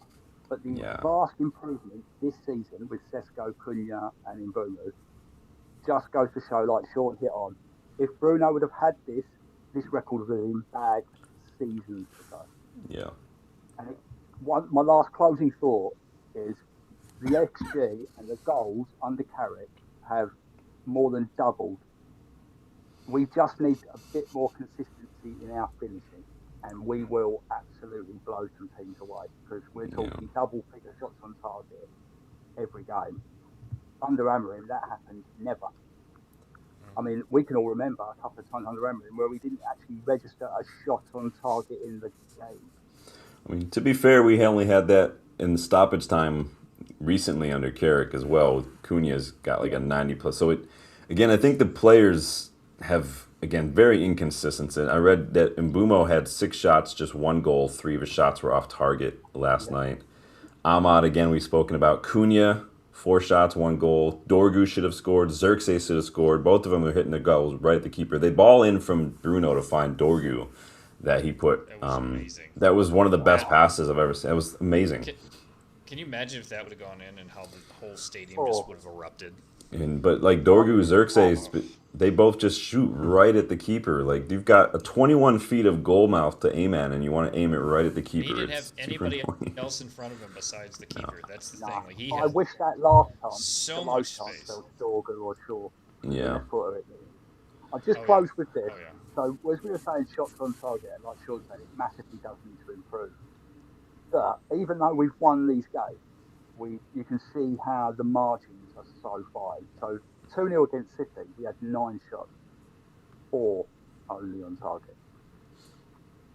Arsenal game, 12 shots, half, 50% on target, 6. The Fulham game, 15 shots, and we had over 50% on target. And it's gross. Spurs game, 14 shots, less than 50%. And it's 2, like Sean's talking about inconsistency. Palace, 11 shots, 5 on target. Brentford was terrible. 15 shots, only 5 on target. Yeah. So Liverpool game, 16 shots, 8 on target. Here's a question. Do you think that the pressure of the Bruno record is getting into people's heads sometimes? A little. I think yesterday, they snatched at a few chances. Yeah. Dylan alluded to it earlier on with Bruno's shooting. We're seeing a bit more of it yesterday. A lot more after Mbumu's goal, notably. A lot more after the goal went in, where the record is equalled. He was like, I tell you what, I'll take the blocker off now and have a couple of whacks himself. Probably backs his chances in the Brighton match to at least get one, huh? I mean, honestly, if you were his teammates, though, wouldn't you want him to have it? Because we all as fans think he deserves it. They must think he deserves it. I heard it was a unanimous vote this year for the Player of the Year. Well, when you've got 3 Arsenal players in there, I think that's going to split the voting a little bit as well. Yeah, but it's just a case of I think he deserves every bit of the thing, and if he gets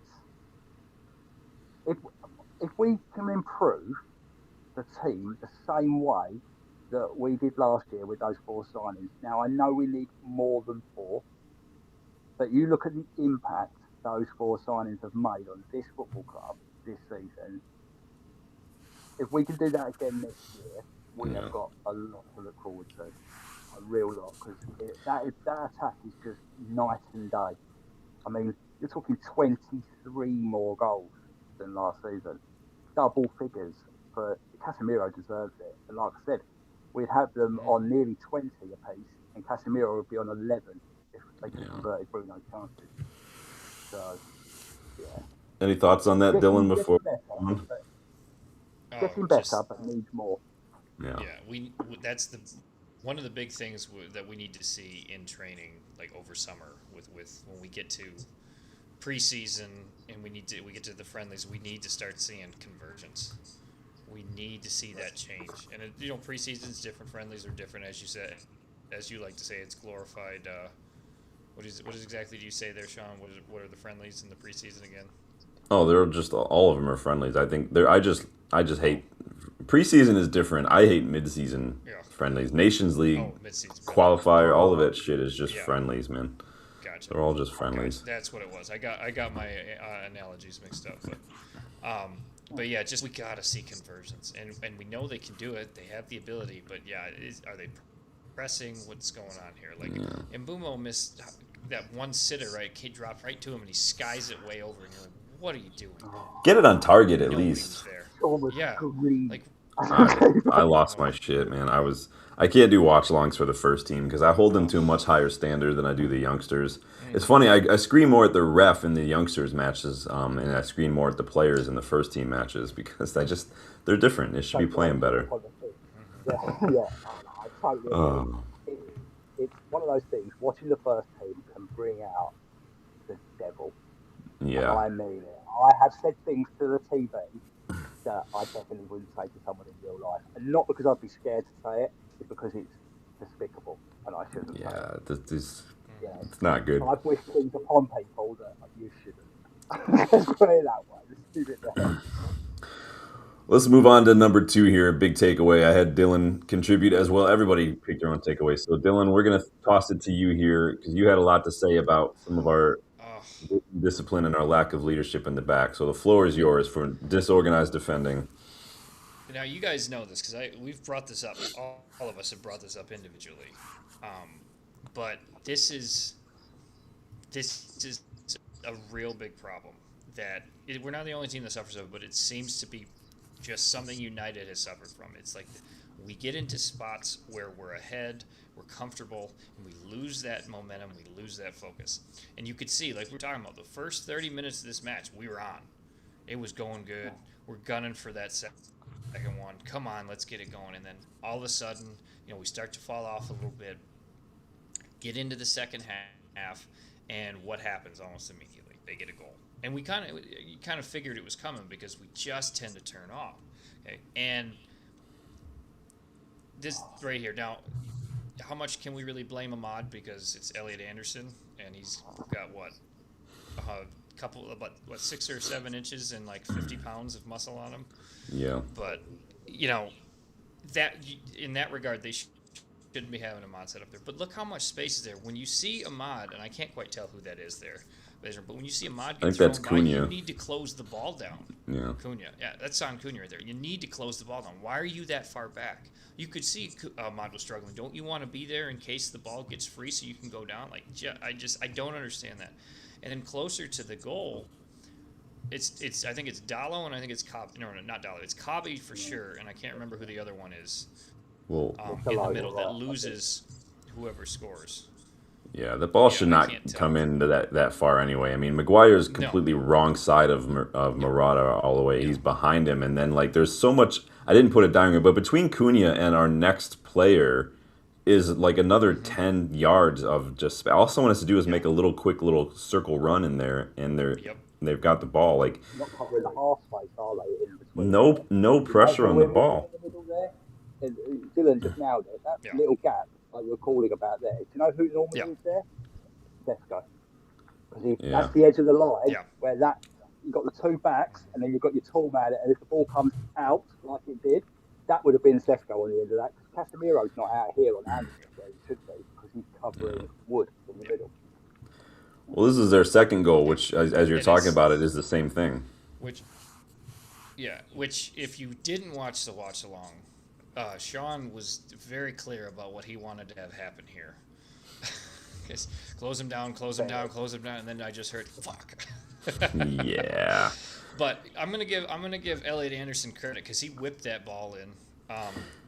Seeing Gibbs White come in there, kudos to him for that, to be able to turn his body. I'm gonna give him. Good job on them. I'm gonna give them. Well, what do you notice about this one too, though? Space? Yeah, exactly. That's exactly what I was gonna say. What do you know? There's literally. Mbumo lets him. Yeah, Mbumo lost him. He lets him run by. It's like it's COVID again. It's social distancing every time we have to close down the ball, man. Yeah. Leach is trying to mark him, but we have an extra defender there. There's not enough.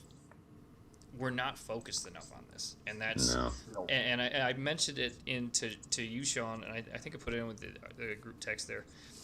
That's a leadership thing. That somebody's got to step out and say, or somebody's got to organize. After that first goal, okay, we made that mistake. We're not going to make it again.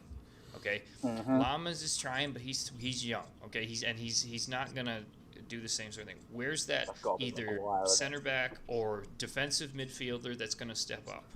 Well, look at the light green stripe in front of Lamans just on the edge of the box. That corridor of uncertainty is the most dangerous place, and there's nobody, literally nobody.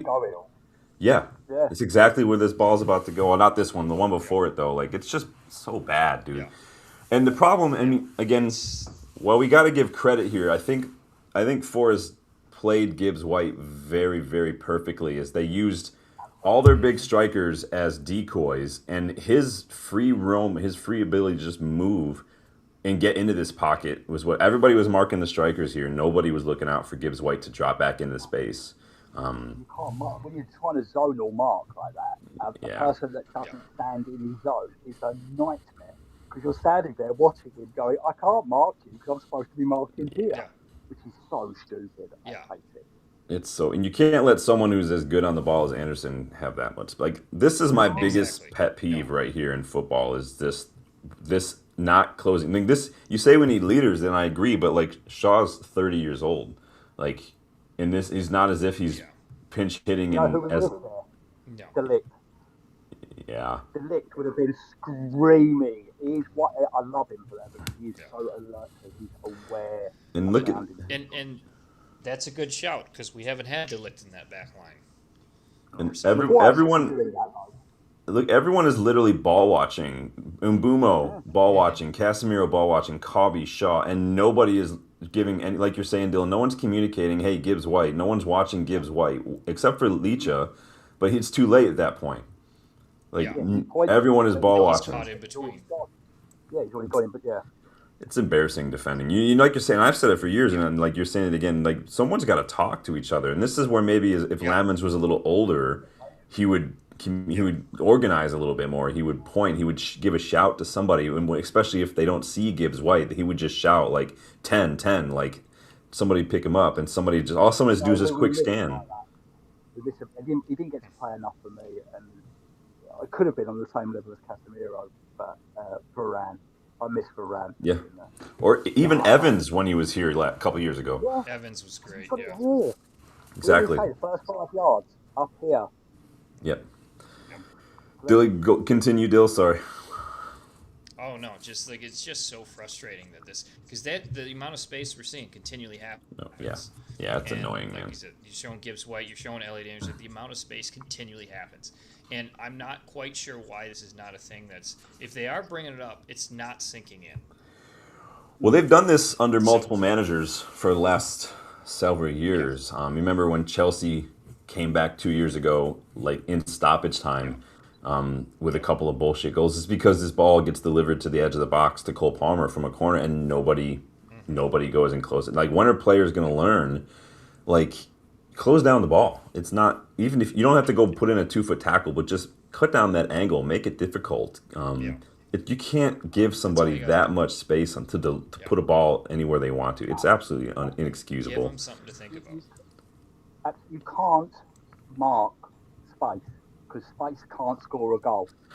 Yeah. A player scores a goal. I understand you've got to have the line, right? You've got to have a defensive line, absolutely. You've got to have a zone that the goalkeeper controls. Brilliant. But stop watching players move and react. Don't react after, because you can't. It's too late.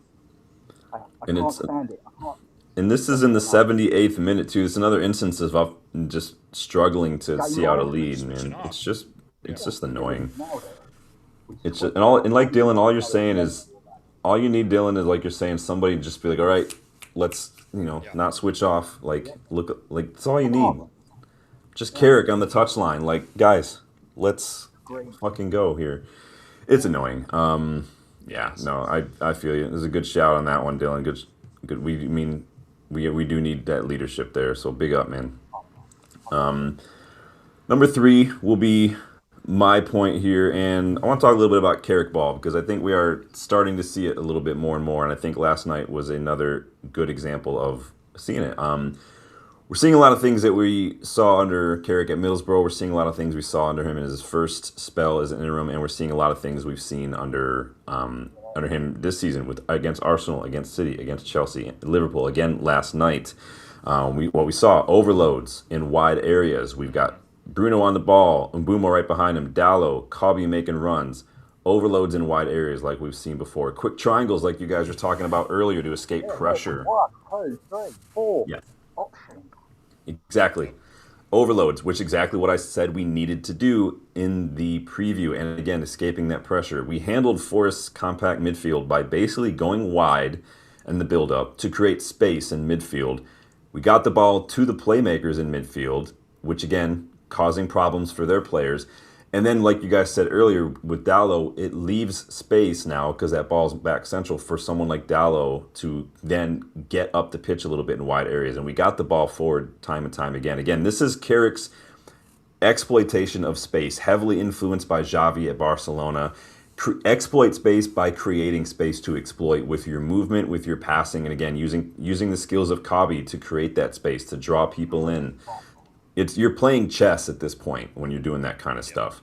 I thought our defensive shape looked better overall, but again, as you pointed out, Dylan, it's those little switching off moments, not following Gibbs White, not putting enough pressure on the ball, that put us in danger. Liverpool, overall, perfect individual moments. Senna Lamens handing the ball to Szoboszlai, Ahmad those little things it's like a phalanx, if you guys know your history. One little opening, the whole thing is exposed. Everyone's got to be doing their job perfectly. And again, like I said, we've seen this under those same players under different managers. Like it's awareness and football IQ that goes missing in these moments. But I think that overall, again, what I saw last night was really good defensive shape from us, and that's Carrick's structure. Start from the back, cut off the passing lanes, a couple banks of 4. We weren't sitting as deep as we have in some matches, so I really appreciated that. But again, it's just not closing the ball, like you guys said, and like echoing what like we were discussing earlier. Like, there have been a couple matches against the Big Six, Ian, like you're saying, that we should have had more goals too. Like, we're creating chances, we've got the quality there, and it's, again, we probably could create more goals. It's just the individual quality just goes missing in some of these key moments. The City match, and the same thing that Dylan said about the errors in defence that have cost us. If we take those out of our game, Yeah. much Or the finishing. Like, how many goals should we have had last night? How many goals should we have had against City? Like, when we played them, it was 2-0, but that could have been 5-0. Yeah. Yeah. I watched City fans saying it could have been 5-0 to United Yeah. when Dortmund scored second. So, It's under Ruben Amorim, like you're saying, Ian, under Ruben Amorim, we looked like numbers-wise, we were a team that did a lot of the right things, but we just weren't converting the chances as much. Under Carrick, we are a little bit more pragmatic. We are more settled, but on the break, we are way more ruthless and way more aggressive. And just a bit of finishing. We may not be dominating statistically as much as maybe Amorim, but again, when you've had a more tactical focused manager who will, like Ten Hag, focus more on the percentages, that's going to be a side effect of it. So basically, yes, you can want to look at it from a stats point of view. Amorim might win, but Carrick is winning football matches, and at the end of the day, that's the only stat that I really care about.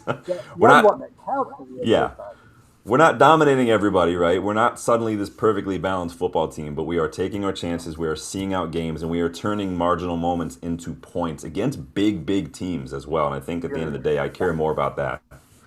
Yes, sure. That is so underestimated in today's game. Is the ability to get your team to fight to the last second for you. It's what we are famous for. Our gaffer's got a watch. People actually refer to it as that time. Because we just never quit. You couldn't beat us in the 98th minute. Yeah. Because you don't think we're done, because we're not. And that mentality is what Carrick, I think, has brought slightly back. I think he nailed one thing there, George. Absolutely. It's the impotence that he is starting to imply on this team. He's not forcing his will upon them. He's allowing them to play under his structure and gradually pushing them down this road. Yeah. And I think he has done an absolutely amazing job this season. I think we are going to see a massive improvement. I am really, really looking forward to the season for the first time in a long time. And being back in Europe is just huge. So I'm really impressed with Carrick, and I think you absolutely killed it with some of those ideas. It's the idea of what he's implying on this football club. That he's not trying to remake us. He's just doing what we're good at. Yeah. You know, I have a degree in writing. I got to use it every now and then. I got to try to make myself sound good. So. Isn't the foundation? Fergie said it as well. The foundation of a good team is, strikers will win you matches, but defenses win you titles. Yeah, and I think as an interim, that's what you need to do first. We were too easy to play through. Yeah, you got to make your home a fortress, and he has done that. Shaw pointed out the record at home is absolutely phenomenal. He deserves a huge pat on the back for that. But what he has done is make us hard to beat, and he simplified the football and allowed the lads to play, and we are benefiting massively from that. So thank you, mate. Thank you so much. Dylan, any thoughts on Carrick ball? It was good to see. We've been waiting for stuff like this. We've been talking about, we see glimpses of it. We've seen it against some of the bigger clubs, but we haven't seen it against the lower level teams. And this was the perfect game for it. And just like you're talking about, the passing triangles, the being quick in attack, the being more solid in defense but not as far back. Just little glimpses of everything was just refreshing to see. I mean, that was one of the first things I noticed. I was like, oh, okay, we're going for it today. So, just let's keep it going. This is a foundation game. Like, you can point back to this game and say, we didn't do everything right, but there were a lot of things we did well. So, he still needs to answer some questions when it comes to these defensive sides that sit in low blocks, but I think we've seen that he knows how to play against really good teams and how to make them look like really bad teams. If you look at City and Arsenal, and I mean, we dominated Liverpool. Liverpool fans would like to say how close it was, and I'm like, it wasn't close. We gifted you 2 goals. We had you bent over the entire match. Take away the presence, and it was 3-0. So we've got actually a bonus takeaway today, and it has more to do with next match. Now that we're locked in third, like I said, now that some of us have kind of alluded to it earlier when it came to team selection, but we've got a bonus one, and that is, let's play the kids. I think it's time to start maybe seeing which of these youngsters could be ready for a step up, not necessarily the first team, but maybe more appropriately where that next step lies. And I've asked both Ian and Dylan to pick a youngster that they'd like to maybe see get some minutes against Brighton. So you guys, make sure you like, make sure you subscribe. If you want to learn a little bit more about the youngsters, go check out my Lone Watch, Under 18s Watch, and Under 21s Watch videos from 2 weeks ago. Ian, why don't you kick us off with one of your favorites, and that's Mr. Jimmy Thwaites. Oh, yes, let me do that. Just before I do, you guys in the chat get your picks in as well. Let us know Yes, good shout. I cannot sing this little man's praises high enough. Genuinely, and if you know what it's like over at Lee Sports Village, it's quite compact, and the United boys kind of hang together, and it's a very tight-knit group. And I've heard this from my uncle for a long time now. This kid is thought of on a level like we were talking. They thought Paul Pogba was like, and how good they thought Marcus Rashford and Mason Greenwood. And don't be put off by the names and what happens to them. We're talking about his age. He plays like he's 10 years older. Yeah. He is so calm, so precise, he's so sure on the ball. Everything he does, you can tell he has already thought it through. It reminds me of Vitinha at PSG. Yep. I find him as a bit of a Pirlo as well. He just seems to glide about. He's kind of small. He ain't the biggest lad as well. But I tell you what, in a proper manner of Portugal, he puts a tackle in like he ain't scared. Don't care what size he is. He will have you, and he'll have you twice. But Jimmy Thwaites is a progressor, passer, calmness personified machine. And I swear to you, he could step into our midfield and do a very similar job to Toby. He's not a monster, ball-winning, intercepting machine, although he does, like I said, like a tackle, and he does intercept the ball a lot with his reading of the game. You can see the Carrick in him. But this guy can progress the ball, and his range of passing is phenomenal. And by the way, if you want to see a kid take a free kick, if he could get some minutes and we get a free kick just outside the box and he can put that away, I think it's a shame it wouldn't have happen at Old Trafford, but still it would be immense. Yeah, he is. I promise you, if you give him one chance, he will run with it. He has got the mentality, the drive. I mean, since 16, he's been in the 18s. He was one of the youngest captains of the 21s ever. Yeah. He has played all levels of youth football, and I believe 3 countries he was eligible to play for are all trying to get him already. So he's so good. He's just, he's brilliant. If you want to watch a YouTube clip, there's so many. There's just so many. But there's a game against Southampton where we absolutely battered them 8-1 at Lee Sports Village. He scores 2 and assists 4. And I promise you, you've just never seen so much more of a well-rounded performance in your life. So Ian wants to see Jimmy Thwaites in. That's a good shout. I like that. Dylan, we're gonna cruise to you real quick because you've got your pick too. Because tell me about this young man. Well, we've been talking about we need to see some things from our left wingers, and we know that Cunha can do it, Dorgu can do it, but let's give some youth a shot here.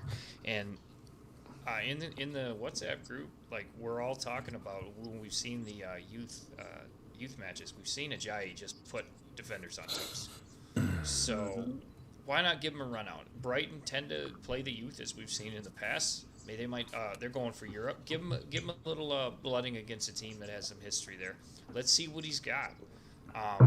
We've got third locked up. He's had a great season. He's had a good connection with JJ in the middle, and he's starting to figure things out. He's getting into the box and getting some shots in.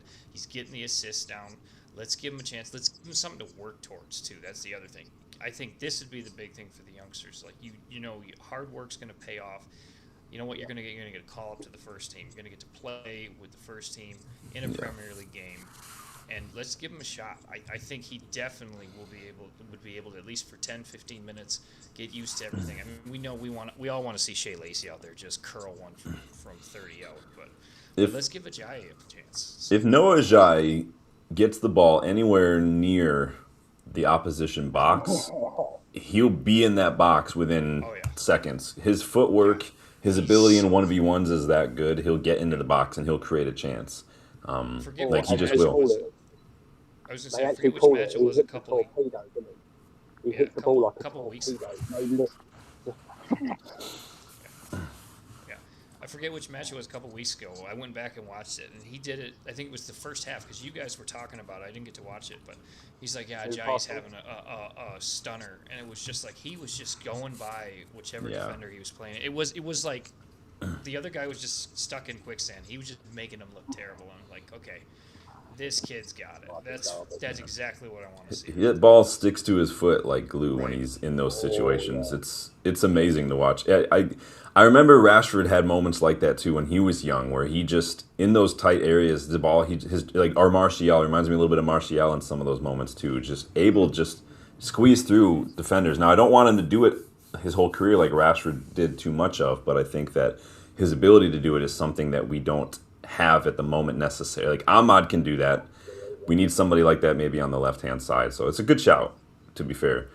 One thing I would like to quickly say about it, and I think Dylan sort of highlighted it just now, is his quickness and his ability to go past the man, like you said, George.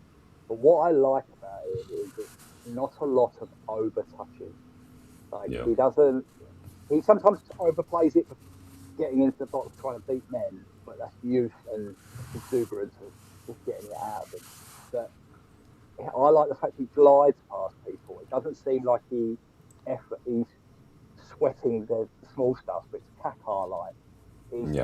He glides like this more than rapid jigs of the football. He just goes through you like you're not there, and that is a skill that I like. And that's you see that when you've got players who are explosive when they're gliding because they're playing really on the balls of their feet a little bit more, and so they're always ready to explode into space if they create that space because they're so good in those 1v1s. When that space is exposed, they're ready immediately just by their natural body shape and the way they've prepared themselves in that moment. You've got some players like a Messi or an Ahmad who are a little bit lower center of gravity, so they're able to change direction quickly in those tight spaces because their balance is so much better.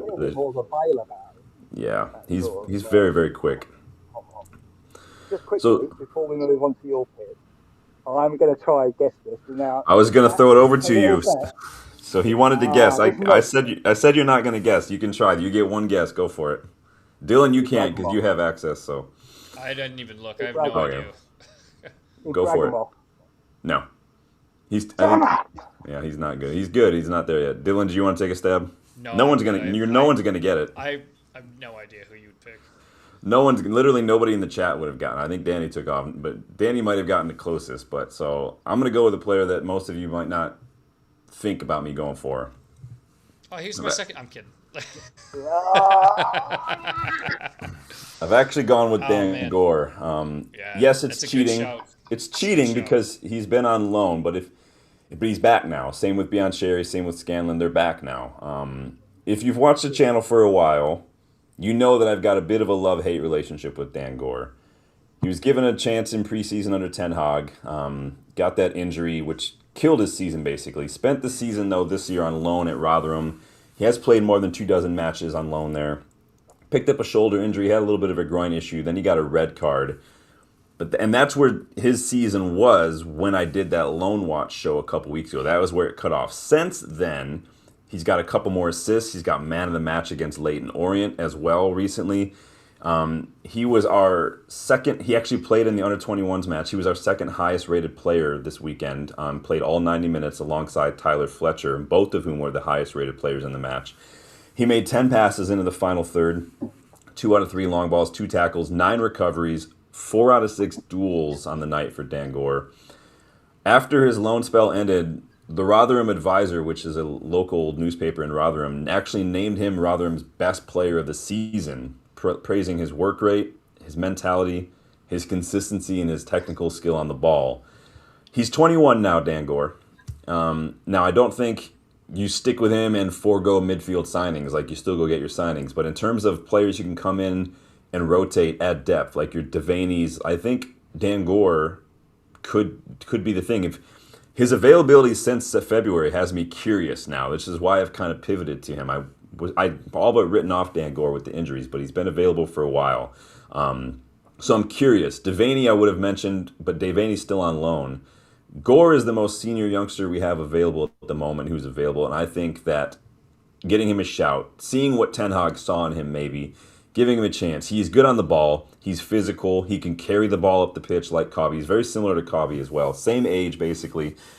I'd like to see maybe what might have been had maybe he not gotten the injury. So, like I said, nobody was going to guess it because nobody thinks that I rate Dan Gore. But I'm curious now. So that's my pick. What's that? Well, I didn't think you were going to go. That's a good shout. I actually thought my other pick was the lad in Scotland. Devaney, yeah. Devaney, yeah. I would have, but he's still there. He's not available yet, so he's not there. But Dan Gore, now that he's back alongside Bancheri and stuff. I almost went Cheeto. But I think that I'm going with someone in midfield because I think depending on if Casemiro plays or not, I don't want to see Mount in there. Just give it to the kids, man. Let's see. I was supposed to go for McCormack. Again, I think it's a good shout too. White midfield against Brighton would show some people up. So some good picks.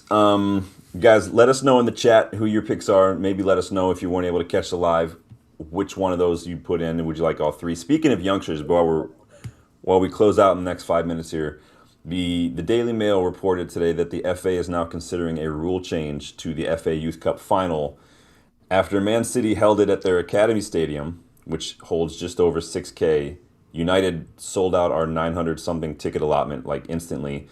Darren Fletcher and United complained, and it might have worked because now I've read the FA are considering making a rule change whereby the hosting team could be forced to cede the rights to the opponent to host if they can't make it happen at their main ground.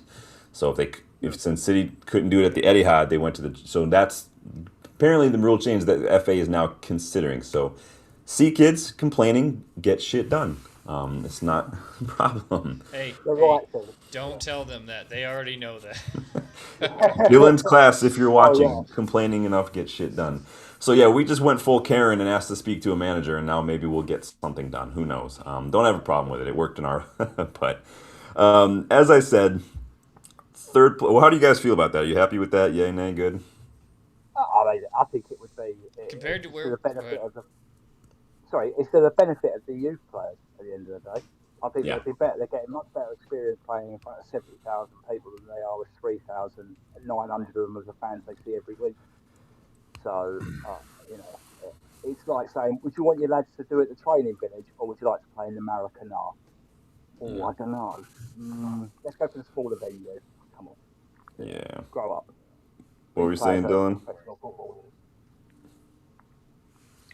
Well, before that, Ian, how do you feel about us being in third? I think it's from what I thought last year. I mean, even in my wildest dreams, I just wanted Europe from where we were. To be where we are is the reason I am so passionately behind Carrick getting the job. Because to have done what he has done with what he has done it with, I think is quite simply remarkable. And so to get to where we are, I couldn't be more 10 out of 10. 10 out of 10. I couldn't complain. Yeah, I want to win a few more games, but is second really better than third? Don't get anything extra. No, the only place I want to be is first. So yeah, to answer your question, Dylan, I am very happy with third, but I want to see improvement again. Yeah. Oh yeah. Yeah, I agree with you on the stadium. I give those kids something to remember because not everybody make it. Yeah. And if they're playing in that, give them that opportunity. Where whoever has. What did I say to you guys the other week? When I was younger, I've seen Ryan Giggs play for the schoolboys at Wembley, the proper old Wembley, and they were 16-year-old kids. Can you imagine walking? I was in awe sitting in that stadium. Can you imagine walking out on that turf at 16? What that does to you? And I tell you what, that turns your stomach. Just turns my stomach thinking about it. So that's what you teach a footballer. How do you teach a footballer experience? You give them it. I think that this final to me, and if you watched any City content creators ahead of time, they're basically just binning off the FA Youth Cup final because I mean that's what happens when your club has no culture, no heritage. But it felt to me like City as a club. I mean that trickles down from the top, and it felt to me like City as as an organization kind of bringing everybody down to their level, spitefully so too. I felt like this was entirely intentional. And it's just it's not good. What messages does that send to your own youngsters, by the way, too?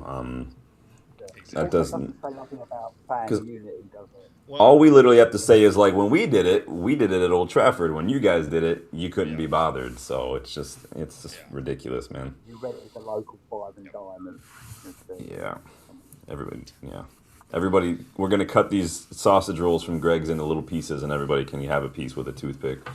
I mean, they had like 2 or 3 players there that looked like they'd been told they had to be there. Like our entire squad was there. Our Yeah. director of football, our chairman was Yeah. in there. If we care about what our players think, the rest of them are just mercenaries. I think, unfortunately, they are. That's what I think. Anyone who goes to City is a gutless mercenary, sellout. Did Elliot Anderson change anybody's mind yesterday? Were you a fan? Are you convinced that he's worth the real deal? What would you pay for him? Did he pass the test yesterday? Oh, Um, yes. He I've always passed it been the first convinced. time we played. Yeah, I've always been convinced of his ability, Sean. I have doubt on the price because I Yeah. don't really think too many players are worth anywhere near 100 million. Whether or not they're Um, worth it, or whether or not that's what you're going to have to pay, is one thing. this Declan is Rice it. is not Very worth different. 100 million, but it Oh, is what it is. no. I've got a Hey, quote here, which some of you may have read from Nathan Salt. Yeah. It's just a little thing I wanted to bring up about Anderson. He actually said, and I couldn't agree with him more, I'm going to paraphrase it. When United identified Elliot Anderson as our #1 target, the question is not is he too much money? It is if he is the one that is going to escalate this team from here to here, the money is irrelevant. Yeah. His value is exponential of winning later on down the line. If is he £100 million footballer? Is anyone £100 million? But missing out on him is worse than overspending, in my opinion. I Yeah. personally would like to go in with an offer of around 80, and I'd be happy for it to go north of 100, but with add-ons. And I mean add-ons like winning the league, Champions League, Ballon d'Ors, that kind of stuff. You go And they are 80, clauses that everyone has. I'd go 80. 80, 80 and throw in like Mount or throw in a youngster or something on loan. I think I'd that could ask them if be, they were interested in something like that, because yeah. Forest are definitely a team that will pick up players like that. Maybe a VTech, maybe players like that, some loans like you're suggesting. Yeah. But I Look, wouldn't go above 100, only simply because I don't think we can afford to pay 100 million of our pounds up front on one player. I don't think we would. It'd that's be easy. broken down. I think you look at it as how much do we think he's worth, and any number above that you have to pay is how much you're basically deciding what that difference is I between agree. elevating the squad. Like if you this is base price is like 80, then you have to ask, well, is 20 million more worth what we think he's going to do for us? Because if he's 80 million, then that's just what it is. But Yeah. yeah, I it mean, would probably be good like point. 40 million up front, and then like 20 million a year for the next 3 years after that or something. I mean, you make a good point with the same with Declan Rice. He's not worth that money. But if Arsenal don't bowl the league this year, and if through some freak of nature they end up winning the Champions League, then it's worth every penny, isn't it? Because I'd I pay mean, 120 million now if you told me they win I that. would have expected them to win it last year or the year before had been the amount of money they Sure, paid on him, but it is what it is. but if I said to you, give them 120 million today, and we win the double next year, Yeah. done. Sign me up. Where do I sign? But I think we have to be pragmatic, and unfortunately, sometimes being pragmatic doesn't make you very popular. But Yeah, Dylan, did he pass the test for you, man? Oh yeah. Oh yeah. Just he. I've watched a few of the Forest matches, some of the Europa League, and he's just. I mean, they have the entire team kind of going through him. It's just Yeah. he's got and he even when he's not supposed to be there, he's picking up on defense. He is just doing so much, and he's a little bit in that regard. He's like an engine. He's kind of doing a little bit like like Bruno, just kind of being everywhere. But I mean, he can cross it in. He can gets back on defense. He's tactical. I mean, just I would. That's the hard part. I don't think we should try to just go on one player because we've got other things we need to work on. And I think there are some players that may not be as good, but we can get some comparable people. But man, if we put a bid in there for 80 and they're just like, yeah, I'm like, oh, I'd be Well, gone. do we take think a day off, guys? I have to go celebrate. do we think that maybe the rumors that came out before I went live about Pep Guardiola possibly leaving City this summer, do we think that could have an impact, maybe not only on Anderson, but do we think that has anything to do with these charges as well? Oh, 100%. 100,000,000%. I've been waiting for this day. I've been screaming it for seasons now. Danny knows this. Rob knows this. If you've known me for long enough, you know my opinion on this. He is a fraud. The whole club is a fraud, and those charges are coming, and they know it. They know it. That's why they're trying to sign up players. That's why they're trying to sign new big sponsorships before they get clamped with a massive slap. Anyone who's gone there is risking playing in the Championship next year, and you're not going to be playing for Pep Guardiola because he is a shit-jumping little mouse. He'll just run away and go and play somewhere else. No one cares about him, and he's a relevant club. They are Asterix FC, and they are literally nobody. And once Pep goes and Haaland does a run after Barcelona, there will be nobody again. So, good riddance to absolute trash. Do you think this makes Anderson potentially more available than otherwise? Do you think that Pep was the appealing factor to that potential move? Well, I think we also, I think will definitely be more appealing just because, I think Pep was a big part of that because Pep brings you the consistency that you're going to win, at least pending all the charges that they're going to stick to. But I mean, Agent Bruno and Agent Cobby are there, and they're working to get him to come over to Old Trafford. So I hope so, man. I think right, that'd be awesome. Do you think that? Yeah, if he could come here. I read that Maresca might be in line, right? Do you think Maresca would be as appealing? Why would you? I don't know why you'd want to go to Chelsea right now. They're City. Such a cluster. Or I'm sorry, City. I'm just thinking of Chelsea again. They're such a dumpster. Well, City are going to be when Pep leaves. Yeah, Pep leaves, they're going to be in disarray again because he's. That single fan that always is on that stupid Sky show where they talk to Paul Scholes and Carrick. Like that single fan, they rotate all the other clubs, but he's the only Man City fan because obviously he's the only Man City fan. So, yeah. I read it. Sure, can I just ask you a question? Do you think Elliot Anderson's the best one? And do you think he's a good partner for Kobe? Yes.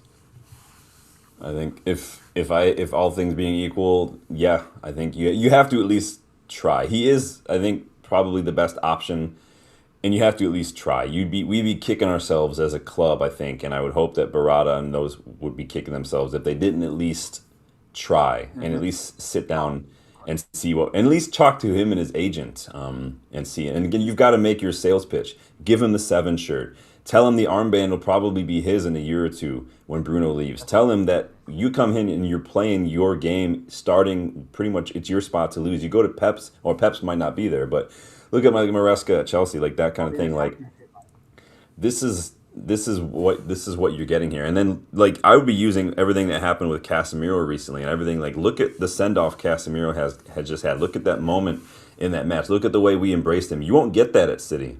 You won't. Also, no, you won't. Also, imagine telling that my brother said to me, we should sell it like we did try with Bellingham, but better.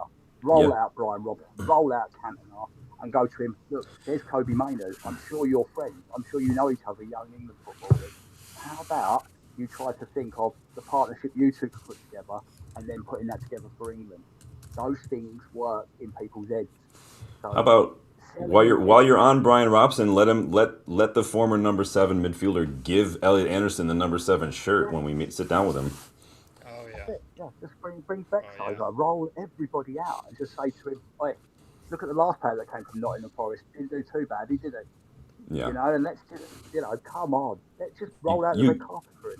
I'd get Anderson. I would get Mateus Fernandez as for depth and rotation as well. I'd look at Devaney. I'd look at Dan Gore for quality as well. Maybe look at free agents for, and I've got a shout. that's your midfield right there. Did you guys see the link again today with the Gumo? 25 million Seville put on him. 25 million euros for Lucien Aguirre. Please, please, please. Apparently, Christopher Vervel, it was Nathan Salt and someone else who put it out. Christopher Vervel is pushing this deal. Be a good deal. I think Vervel was to do with the deal. You know, we were talking originally when he moved from the Salzburg-owned club and he went to Inter on the loan, and then Inter let his loan run out and that's why he's at Sevilla.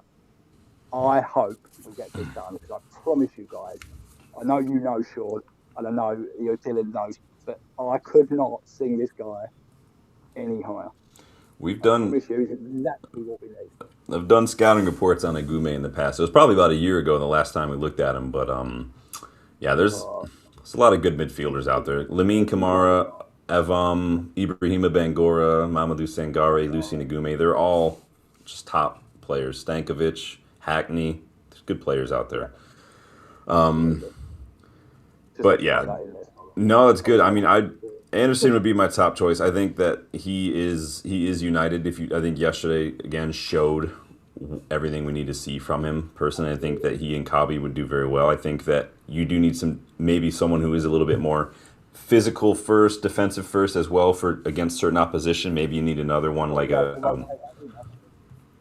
I would take Mateus Fernandez too, especially if West Ham go down like they're looking like, but you never know. I mean, we've talked about it before. I'm sure you guys would agree with me. I would very, very much be happy with Anderson, Fernandez, and then one of Sangare or Aguirre. I'd be over the moon with that three.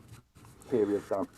A lot of midfielders out there for sure. We did get raided here by Tactical Devils. Big up Jarvis and Mark and the crew for jumping back in and raiding us after their show.